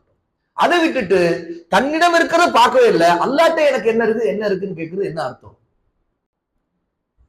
அப்போ அல்லாஹ் நேசிக்கக்கூடிய பண்பும் வாழ்க்கையும் நம்மிடம் இருந்தாதான் அல்லாஹ்வை நாம நேசிக்கிறதுக்கு அர்த்தமே இருக்கு. நான் அல்லாஹ்வை நேசிக்கிறேன்னு சொல்லிட்டு ஆனா அல்லாஹ்வுக்கு பிடிக்காதது நம்மிடம் இருந்துச்சுன்னா அல்லாஹ் எப்படி நம்ம நேசிப்பான்? நாம தான் நேசிக்கிறோம் சொல்லுவோம், ஆனா அல்லாஹ் நம்ம நேசிக்க மாட்டான் இல்லையா? அது போன்ற ஒன்றுதான் இது. அவன் இந்த ஹதீஸ ஷேக் அவர்கள் இங்க ஞாபகப்படுத்துறாங்க. பரிசுத்தமான அல்லாஹ்வை சந்திப்பதற்கு நீங்க தயாராக இருக்கின்றீர்களா? அல்லாஹ் சுப்ஹானஹு அல் குத்தூஸ், அவனை சந்திப்பதற்கு நீங்கள் எந்த நேரத்தில் தயாராக இருக்க வேண்டும்? அடியார்களுக்கு செய்ய வேண்டிய கடமைகளை எல்லாம் சரிவர நிறைவு செய்துள்ளீர்களா, அல்லது தள்ளி போடுவதும் தாமதப்படுத்துவதாக இருந்து கொண்டிருக்கிறீர்களா? உங்களோட இருக்கக்கூடிய தாய், தந்தை, மனைவி, பிள்ளைகள், மனிதர்கள், நம்மோடு இருக்கக்கூடிய சமூகத்தினர், இவங்களுக்கு செய்ய வேண்டிய உங்களுடைய கடமைகள் இருக்கக்கூடிய அதுல கட்டாயமான இருக்கக்கூடியதை நீங்கள் முடிக்கிறீங்களா, செய்தீங்களா, அல்லது தள்ளி போட்டு இருக்கீங்களா? உங்களது வாழ்க்கையில் அல்லாஹ்வின் அச்சத்தினால் அவரிடம் மீளவும் அளவு செய்கின்றீர்கள். வாழ்க்கை நினைத்து பார்த்து அல்லாஹ்வோட திரும்பி, இந்த வாழ்க்கை எனக்கு சரியில்லையே, நான் சரியில்லாம வாழ்ந்துட்டு இருக்கிறேன், என்னை திருத்தணுமே, எனக்கு கவலையா இருக்குது, இந்த வாழ்க்கையில் அல்லாஹ் நீ இதே நிலையில் நான் உன்னிடம் வந்தேனா என்னை தண்டிப்பையே, உன்னுடைய தண்டனைக்கு ஆளாக வேணும், அல்லாஹ் என்னை மன்னித்துடு, எனக்கு இது நினைத்தா கவலையா இருக்குது, இந்த பாவத்தை நினைத்தா கவலை தேவை, இந்த வாழ்க்கையில இது செய்யறது உண்மையில எனக்கு நல்லா தெரியுது, இது ஹராமானது, இது தவறானது, இது வெறுக்கத்தக்கது, உனக்கு பிடிக்காத வாழ்க்கை இது. அப்ப இதை விட்டு நான் என்னை மாற்றிக்கொள்ளணும், எனக்கு கவலை வருது, எனக்கு கண்ணீர் வருது, அல்லாஹ் என்னை மாற்றிடு, உன்னுடைய அச்சம் எனக்கு அதிகரிக்குது. அல்லாஹ்வுக்கான நேசிப்பது குறித்து நீங்கள் ஏட்டில் படித்ததை சகோதரர்களுக்கான நடைமுறை நேசமாக மாற்றிக்கொண்டீர்கள். உண்மையிலே நீங்க அல்லாஹ்வை நேசிக்கிறீங்கன்னா அந்த நேசம் எப்படி உங்களுடைய வாழ்க்கையில வெளிப்படணும்? அவர்களை அதிகமாக சந்திக்கின்றீர்களா? அவர்கள் தவறுகளை மன்னிக்கிறீர்களா? அவர்கள் தேவையுடையவருக்கு உதவி செய்கிறீர்களா? அவர்கள் மகிழ்ச்சி அடையும் போது உங்களுக்கு மகிழ்ச்சி ஏற்படுகிறதா? அவர்கள் கவலை கொள்ளும் போது உங்களுக்கு கவலை ஏற்படுகிறதா? இறை நம்பிக்கை ஈமானுடைய இனிமையையும் சுவையையும் உணர்கிறீர்களா? இந்த கேள்விகள் எல்லாம் நீங்கள் விடையை தேடுங்கள். அல்லாஹ்வை நேசிக்கிறீங்க, அல்லாஹ்வுடைய நபியை நேசிக்கிறீங்கன்னா அல்லாஹ்வையும் அவருடைய நபியையும் நீங்கள் நேசிக்கக்கூடியவர்கள். அல்லாஹ் அல்லாத மற்றவர்களை நேசிப்பதில் நீங்கள் உண்மையாக எப்படி இருந்து கொண்டீர்கள்? அவர்களுக்கு காட்டக்கூடிய நேசத்தை நீங்கள் உண்மையாக காட்டுகிறீர்களா? நீங்க அவங்களுக்கு என்ன உங்களால் முடிந்த நன்மை செய்ய முடிச்சு, அவங்களுடைய தவறுகளை மன்னிக்க முடிச்சா, அதுல எல்லாம் நீங்க சரியா இருக்கிறீங்களா? உங்களால் முடிந்த உதவியை செய்ய முடிச்சா? இதெல்லாம் நீங்க நினைத்து பாருங்க. உங்களுடைய கேள்விக்கு நீங்க எழுப்பிக் கொண்டே இருங்க. இல்ல அப்படிலாம் இல்ல அப்படிங்கிற பதில் தான் உங்களுக்கு வருது அப்படின்னு கேட்டா இந்த ஹதீஸை நீங்கள் ஞாபகப்படுத்திக் கொள்ளுங்கள். கால ரசூலுல்லாஹி ஸல்லல்லாஹு அலைஹி வஸல்லம் ஸலாத்துன், அல்லாஹ்வுடைய நபி ஸல்லல்லாஹு அலைஹி வஸல்லம் சொன்னார்கள், 3 விஷயங்கள், மன் குன்ன ஃபீஹி வஜத பிஹின்ன ஹலாவத்தல் ஈமான், யாரிடம் இந்த 3 விஷயங்கள் உள்ளனவோ அவர்கள் ஈமானுடைய சுவையை, ருசியை உணர்ந்து விட்டார்கள். வதஅமஹு, அதனுடைய சுவையை ருசித்து விட்டார்கள். அன் யகூன அல்லாஹு வ ரசூலுஹு அஹப்ப இலைஹி மிம்மா சிவாஹுமா, அவர்களுக்கு அல்லாஹ்வும் அவருடைய ரசூலும் இந்த உலகத்தின் எந்த ஒன்றை விட அதிக நேசத்திற்குரியவர்களாக இருப்பார்கள். وأن يحب المرء لا يحبه إلا لله.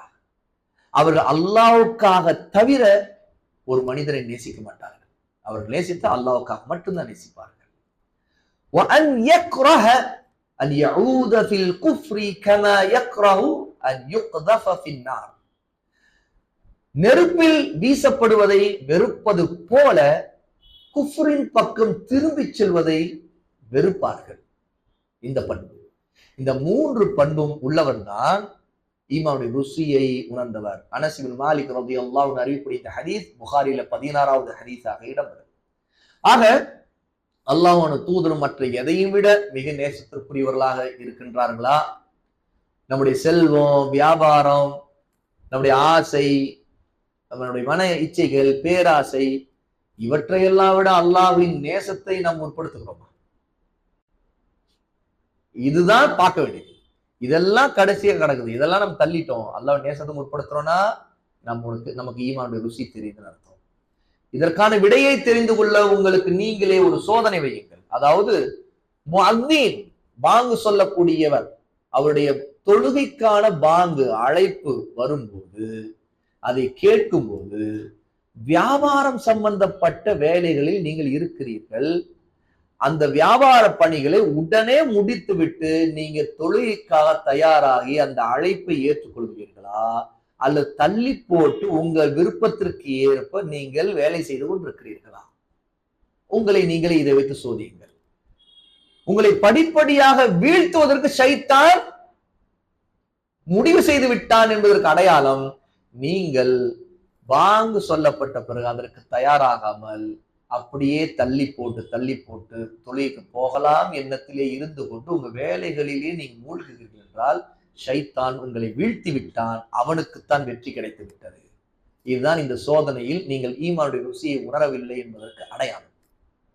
அல்லாஹ்வையும் அவருடைய தூதரை நேசிக்கின்ற விஷயத்தில் உங்கள் நேசம் குறைவுள்ளதாக அது இருக்கிறது என்பதற்கு இது அடையாளம், இது ஒரு அறிகுறி. ஏனென்றால் அல்லாஹ்வின் தூதரை நேசிக்கிறது எல்லாத்தையும் விட அதிகமா நேசிப்பதாக இருந்தால் இந்த இடத்துல வியாபாரம், மற்ற விஷயங்கள் எல்லாமே பின்னாடி இருக்கும். பாங்கு சொல்லப்பட்டு விட்டதா, எல்லாத்தையும் ஓதுமைங்க, அடுத்து தொழுகைக்கான நேரம் வந்துருச்சு, இனி தொழுகை சுன்னாவை தொழுவோம், போய் காத்திருப்போம், ஜமாத்துக்காக தயாராகும் அப்படிங்கிற எண்ணம் உங்களுக்கு மிகிக்க ஆரம்பிச்சிடும். அப்படி என்றால் இது வரல, இந்த பண்புல நம்மிடம் வரல அப்படின்னா அப்ப ஈமான் பலவீனமாக இருக்குது. ஈமான் இருக்குதே தவிர ஈமான் ருசி நமக்கு தெரியல. ஈமானை ருசிக்கவே இல்லை. ஈமான் இருக்குது, ஏன்னா பாங்கு சொல்றா தொழுகைக்கு போகணுங்கிற எண்ணம் ஈமான் உள்ளவருக்கு தான் வரும், காஃபிருக்கு வராது. ஆனா அது தள்ளி போடுவதுங்கிறது எதை பிரியாரிட்டி கொடுக்குறதுல அந்த பிரச்சனை வந்துருச்சு இல்லையா? எதுக்கு முக்கியத்துவம் தரணும், எதற்காக உடனே தயாராகணும், எதை தள்ளி வைக்கணும், எதற்கு முன்னாடி போகணும் அப்படிங்கிற பிரச்சனை வந்துருச்சு. அந்த பிரச்சனையில தள்ளி வைத்தது தொழுகையாக இருந்தால் அங்க ஈமான் ருசி உணரவில்லை. தள்ளி வைத்தது அல்லாஹ் ரசூல் நேசிக்கக்கூடிய ஒன்றா இருந்தா ஈமான் ருசி நம்ம உணரவில்லை. இல்லை, நாம நேசிக்கக்கூடிய ஒன்றுக்கு தான் அதை தள்ளி வச்சுட்டோம்னா நமக்கு ஈமான் ருசி உணரவில்லை என்ற அர்த்தம் என்பதை நீங்கள் தெரிந்து கொள்ளுங்கள் என்று ஷேக் அவர்கள் உணர்த்துறாங்க. இப்படித்தான் இந்த உலக காரியங்கள் எந்த காரியத்தை விட அல்லாஹ் தஆலாவின் கட்டளைகளை முற்படுத்தும் நிலைப்பாட்டில் உங்களை உறுதிப்படுத்திக் கொள்ளுங்கள். உலக விஷயமா இருந்தாலும் அதுல அல்லாஹ்வின் கட்டளை என்ன அதை நீங்க முற்படுத்துங்க, அதற்கு ஃபர்ஸ்ட் ப்ரிஃபரன்ஸ் கொடுங்க. அதுல நீங்க அலட்சியமா இருந்தாலும் உங்களுக்கு அங்க பிரச்சனை தான். அல்லாஹ் உங்களுக்கு அருள் புரிவானாக, பரக்கத் செய்வானாக. இது போன்ற விஷயங்களில் நீங்கள் தெளிவாக இருக்க வேண்டும். மேலே நாம் பார்த்த ஹதீஸ்ல ஈமானுடைய ருசியை சொல்லக்கூடிய ஹதீஸில் சொல்லப்பட்ட 2வது விஷயம், ஒருவர் மற்றவருடைய அல்லாஹ்வுக்காக நேசிப்பது என்பது. இதை சிந்தித்து மனிதர் மீது கொண்டுள்ள நேசத்தின் யதார்த்தம், அதனுடைய உண்மையிலே ஹகீகா, ரியாலிட்டி, அதை கவனித்து பார்க்கணும். எதற்காக நேசிக்கிறோம்? இவரை நம்ம எதுக்காக நேசிக்கிறோம்? நம்முடைய தாயை எதற்கு நேசிக்கிறோம், தந்தை எதற்கு நேசிக்கிறோம், மனைவியை, பிள்ளைகளை, நண்பர்களை எதற்கு நேசிக்கிறோம், எதற்காக நேசிக்கிறோம்? சரி, எதற்காக கோபிக்கிறோம்? இப்ப தெரிஞ்சிடும். அவங்களோட கோபம் கொள்வதற்கு காரணம் என்ன இருக்கு? அவங்களை வெறுக்கிறோம்னா சரி, எதுக்காக வெறுக்கிறோம்? ஏன் நேசிக்கிறோம்? ஏன் கோபம் கொள்றோம்? ஏன் வெறுக்கிறோம்? இப்போ இது முடிவு செய்யும் ஒரு மனிதரை மற்றவர்களை விட அதிகமா ஏன் நேசிக்கிறோம். அப்ப அல்லாஹ் ரசூலை அதிகமா நேசிக்கிறோம்னா அந்த பண்பு உள்ள ஒருத்தர், ஈமான் உள்ள ஒருத்தர் அல்லாவுக்காக நேசிக்கிறத என்ன அடையாளங்கிறது இந்த இடத்துல தெரிஞ்சுக்குவாங்க. எதுக்காக கோபிச்சோம்? அல்லாவுக்காக கோபிச்சோம். நம்ம அல்லாவுக்காக தான் அந்த மனிதன் நேசிச்சோம். இப்ப அல்லாவுக்காக வெறுக்கிறோம், அல்லாவுக்காக கோபம் கொண்டுட்டோம். இப்ப நேசம் இல்லை. ஏன் நேசம் இல்லை? அல்லாவுக்காக வந்த நேசம். அல்லாவுக்காக நேசம் இருந்துச்சுன்னா இந்த தன்மை வரும். ஏனட்டா ஒரு பாவிய, ஒரு வழிகேடனை, அல்ல ஒரு விதத்வாதிய, அல்ல மார்க்கெட் அல்லது நம்முடைய சொந்தத்திலே இருந்தாலும் யாரா இருந்தாலும் அல்லாவுக்கு மாறு செய்யக்கூடிய விஷயம் அவங்களுடைய அந்த காரியத்தை வெறுப்போம். அவங்க தொடர்ச்சியா நிலைந்தா அவங்களை வெறுப்போம். ஏன்னா அந்த நேரத்தில் இந்த வெறுப்பு வந்ததுக்கு காரணம் அல்லாவுக்காக வந்தது. அப்ப நேசமும் வெறுப்பும் அல்லாவுக்காக இருக்க வேண்டும். அல் ஹுப்பு ஃபில்லா வல் புகுது ஃபில்லா. நேசமும் அல்லாவுக்காக இருக்க வேண்டும். புகுது வெறுப்பும் பகையும் இதுவும் அல்லாவுக்காக தான். அப்ப பகை கொள்வதும் அல்லாவுக்காக இருக்க வேண்டும். அப்பதான் உண்மையாக ஈமானுடைய ருசியை நம்ம உணர முடியும் என்பதை இங்க ஷேக் அவர்கள் உணர்த்துறாங்க. அவர் உங்களது கூட்டத்தை சேர்ந்தவர் என்பதனால் நீங்க நேசிக்கிறீர்களா, அல்லது அவருக்கு ஒரு பதவி இருக்குது அதுக்காக நேசிக்கிறீர்களா, அல்லது இந்த உலக வாழ்க்கையின் நன்மைகள் ஏதாவது ஒரு ஆதாயம், ஒரு நன்மை அவரிடம் கிடைக்குங்கிறதுக்காக நேசிக்கிறீர்களா, அல்லது அவர் அல்லாவின் கட்டளைக்கு கீழ்ப்படுகிறார், அவர் சுன்னாவை பின்பற்றுகிறார், அவர் நற்செயல்களில் முந்துகிறார், ஈடுபடுகிறார், அவர் உண்மையான நல்ல ஈமானுள்ள மனிதராக இருக்கிறார், அவருடைய இஹ்லாஸை நீங்கள் பார்க்கிறீர்கள், செயலில் நீங்கள் சுன்னாவை பார்க்கிறீர்கள் என்பதனால் நீங்கள் நேசிக்கிறீர்கள். அப்ப உலகத்துக்காக நேசிக்கிறக்கும் அல்லாவுக்காக நேசிக்கிறக்கும் வித்தியாசத்தை நீங்கள் இதன் மூலமா தெரிந்து கொள்ள, இதன் மூலமா தான் ஈமானுடைய ருசியை நீங்கள் உணர்வீர்கள். இல்லை என்றால் ஈமானுடைய ருசியை நீங்கள் இழந்து விடுவீர்கள். இதனால் வரக்கூடிய துன்பங்களுக்கு நீங்கள் தான் ஆளாகுவீர்கள். அப்படியானால் குறை எங்கே இருக்கிறது? குறை உடைய ஈமானில் இருக்கிறது. ஈமான் சரியில்லை. ஈமானுக்கு குருடான ஈமான். இது யாரையும் எதுக்காக நேசிக்கும்? அது அல்லாவுக்காக இல்ல, ஒரு குருட்டுத்தனமா நேசம். அது ஒரு சில நேரத்தில் ஹிஸ்பியத், கோஷ்டி, குழு, ஏன் கட்சிக்காரன், ஏன் இயக்கம், ஏன் அமைப்பு, ஏன் ஜமாத், அதுக்காக இருக்கும். அல்லது என் குடும்பம், என்னுடைய உறவு, இதுக்காக இருக்கும். அப்ப இதெல்லாம் ஒரு பரிபூர்ணமான ஆரோக்கியமான ஈமானுடைய அடையாளங்கள்.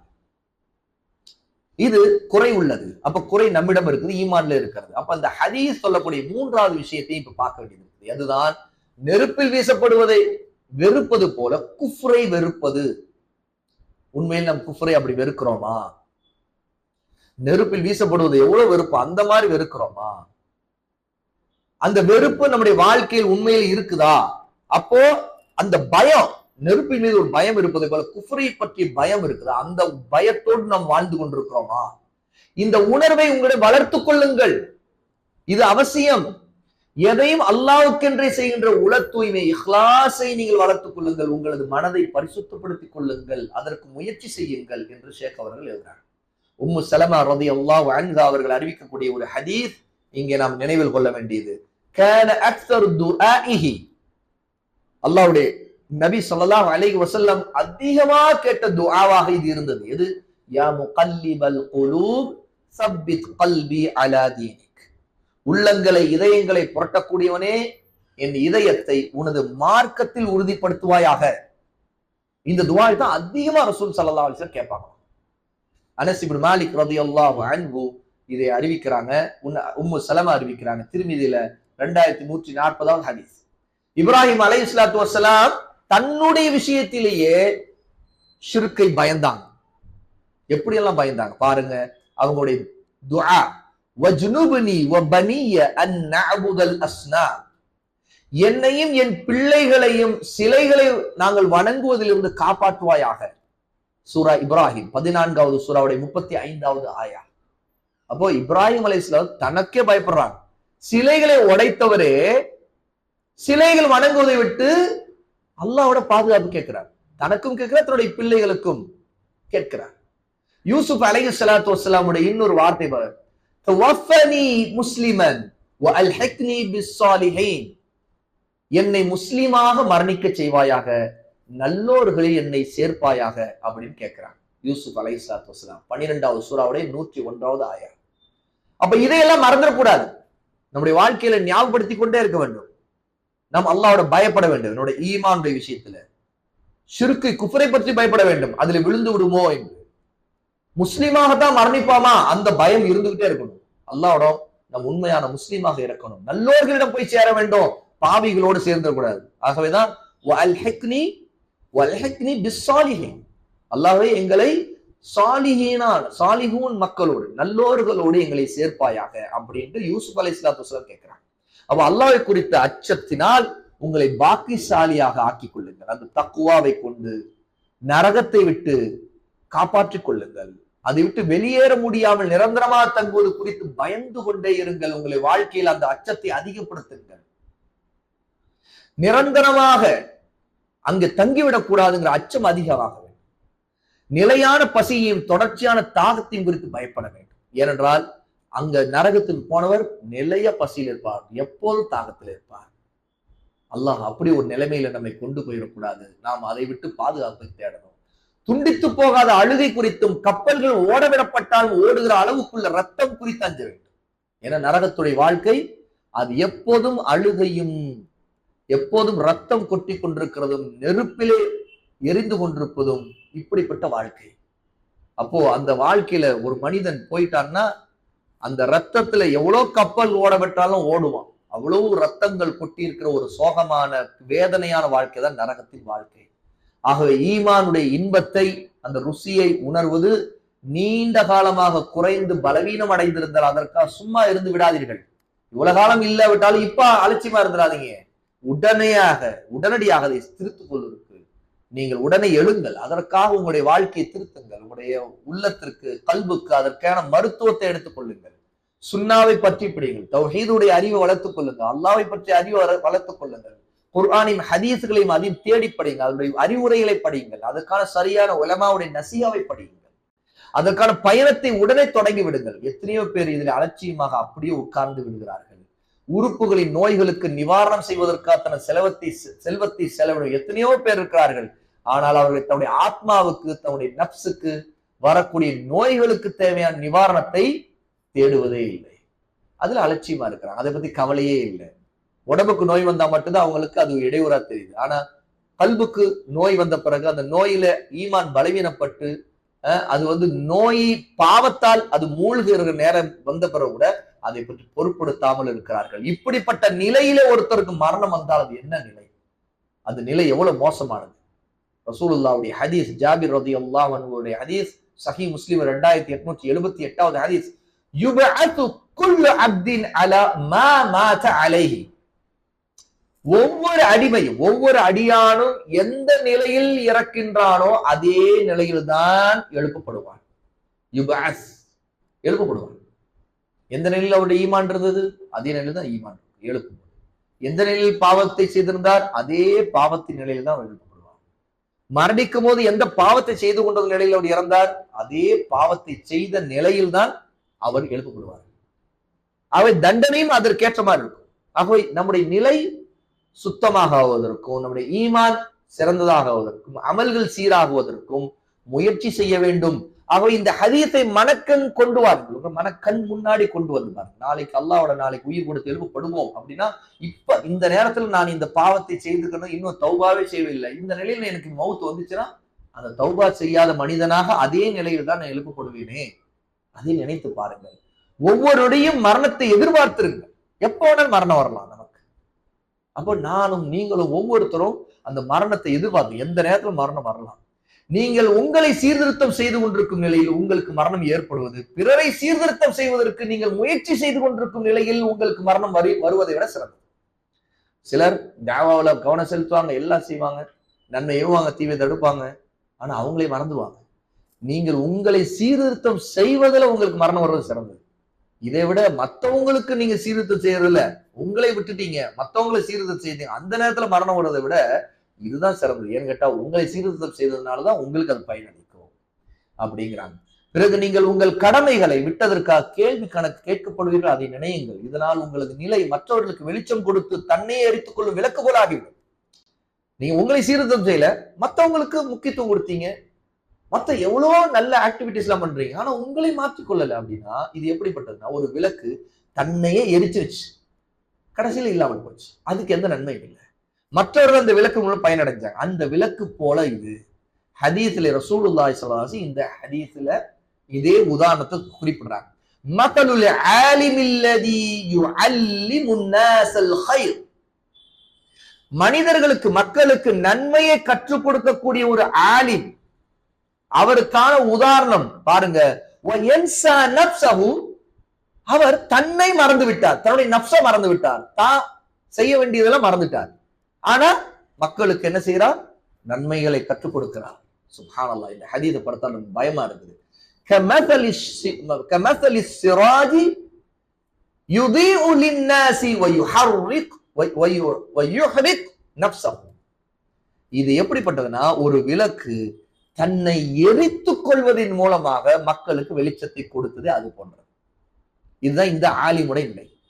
இந்த ஆலிம் நன்மைகளை மக்களுக்கு எவ்வளோ கற்றுக் கொடுத்தார், ஆனால் தன்னை மறந்து விட்டார். இவர் எப்படிப்பட்டவர்னா, ஒரு விளக்கு போல. அந்த விளக்கு மற்றவர்கள் வெளிச்சம் கொடுப்பதற்காக தன்னை முழுக்க எரித்து விட்டது, இல்லாமல் போயிடுச்சு. அப்போ அதுக்கு அந்த விளக்கு எந்த பயன் அடையல, மற்றவர்கள் தான் அந்த விளக்கு ஒன்று பயனடைந்தாங்க. அது போன்ற ஒருவர் தான் இந்த ஆலிம். ஏன்னா இவர் தன்னை அழித்துக் கொண்டார், ஆனா மக்கள் பயனடைஞ்சாங்க. ஜுந்துப் இப்னு அப்துல்லா ரலியல்லாஹு அன்ஹு அறிவிக்கக்கூடிய இந்த ஹதீஸ் தபரானில 1681வது ஹதீஸ், சஹீஹுல் ஜாமில இமாம் அல்பானி 5831வது ஹதீஸாக இதை பதிவு செய்றாங்க. கான அபூ தர்தா ரலியல்லாஹு அன்ஹு يقول انما اخشى من ربي يوم القيامه ان يدعوني على رؤوس الخلائق فيقول لي يا عويمر فأقول لبيك ربي فيقول لي ما عملت فيما علمت.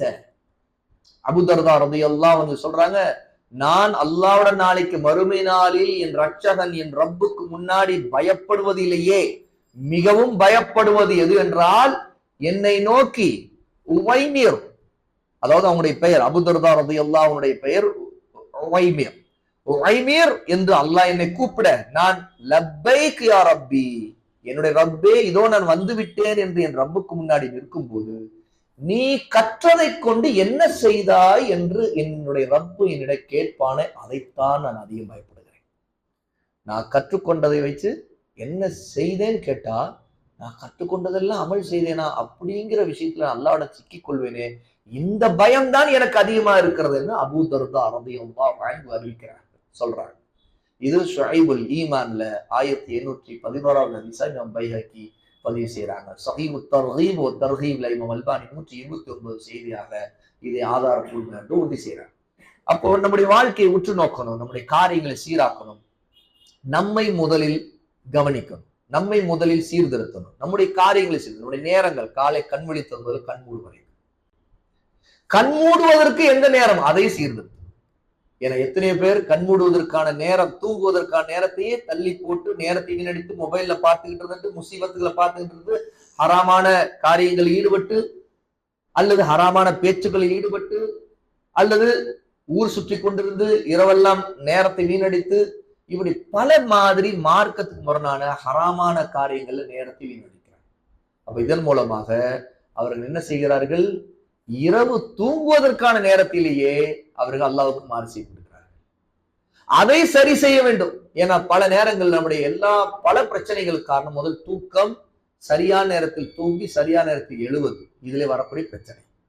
இதை சரி செய்வதில் இருந்து, காலையில விழித்ததிலிருந்து அடுத்தடுத்து நம்ம செய்ய வேண்டிய வேலை என்ன, எதுல நம்ம முதல்ல அல்லாஹ்வுக்கு செய்ய வேண்டிய கடமையை நாம் சரி செய்யணும், அதுல உள்ள குறைபாட்டை சரி செய்யணும், அதுல ஃபர்தான கடமைகளை சரியா செய்தோமா, தொழுகையை சரியா செய்தோமா, நேரத்துக்கு தொழுகிறோமா, சரியா எழுந்தோமா, அது இல்ம கற்றுக்கொள்வதில் நம்முடைய எதுல குறைபாடு இருக்குது அதை சரி செய்யணும், பிறகுதான் தாவா. அப்ப இந்த விஷயங்களில் முதன்மைப்படுத்தப்பட வேண்டிய விஷயங்கள்ல முதல்ல பிரியாரிட்டி கொடுத்து முதன்மைப்படுத்த வேண்டும் என்பதை இந்த பாடத்துல தெரிந்து கொள்ளும்.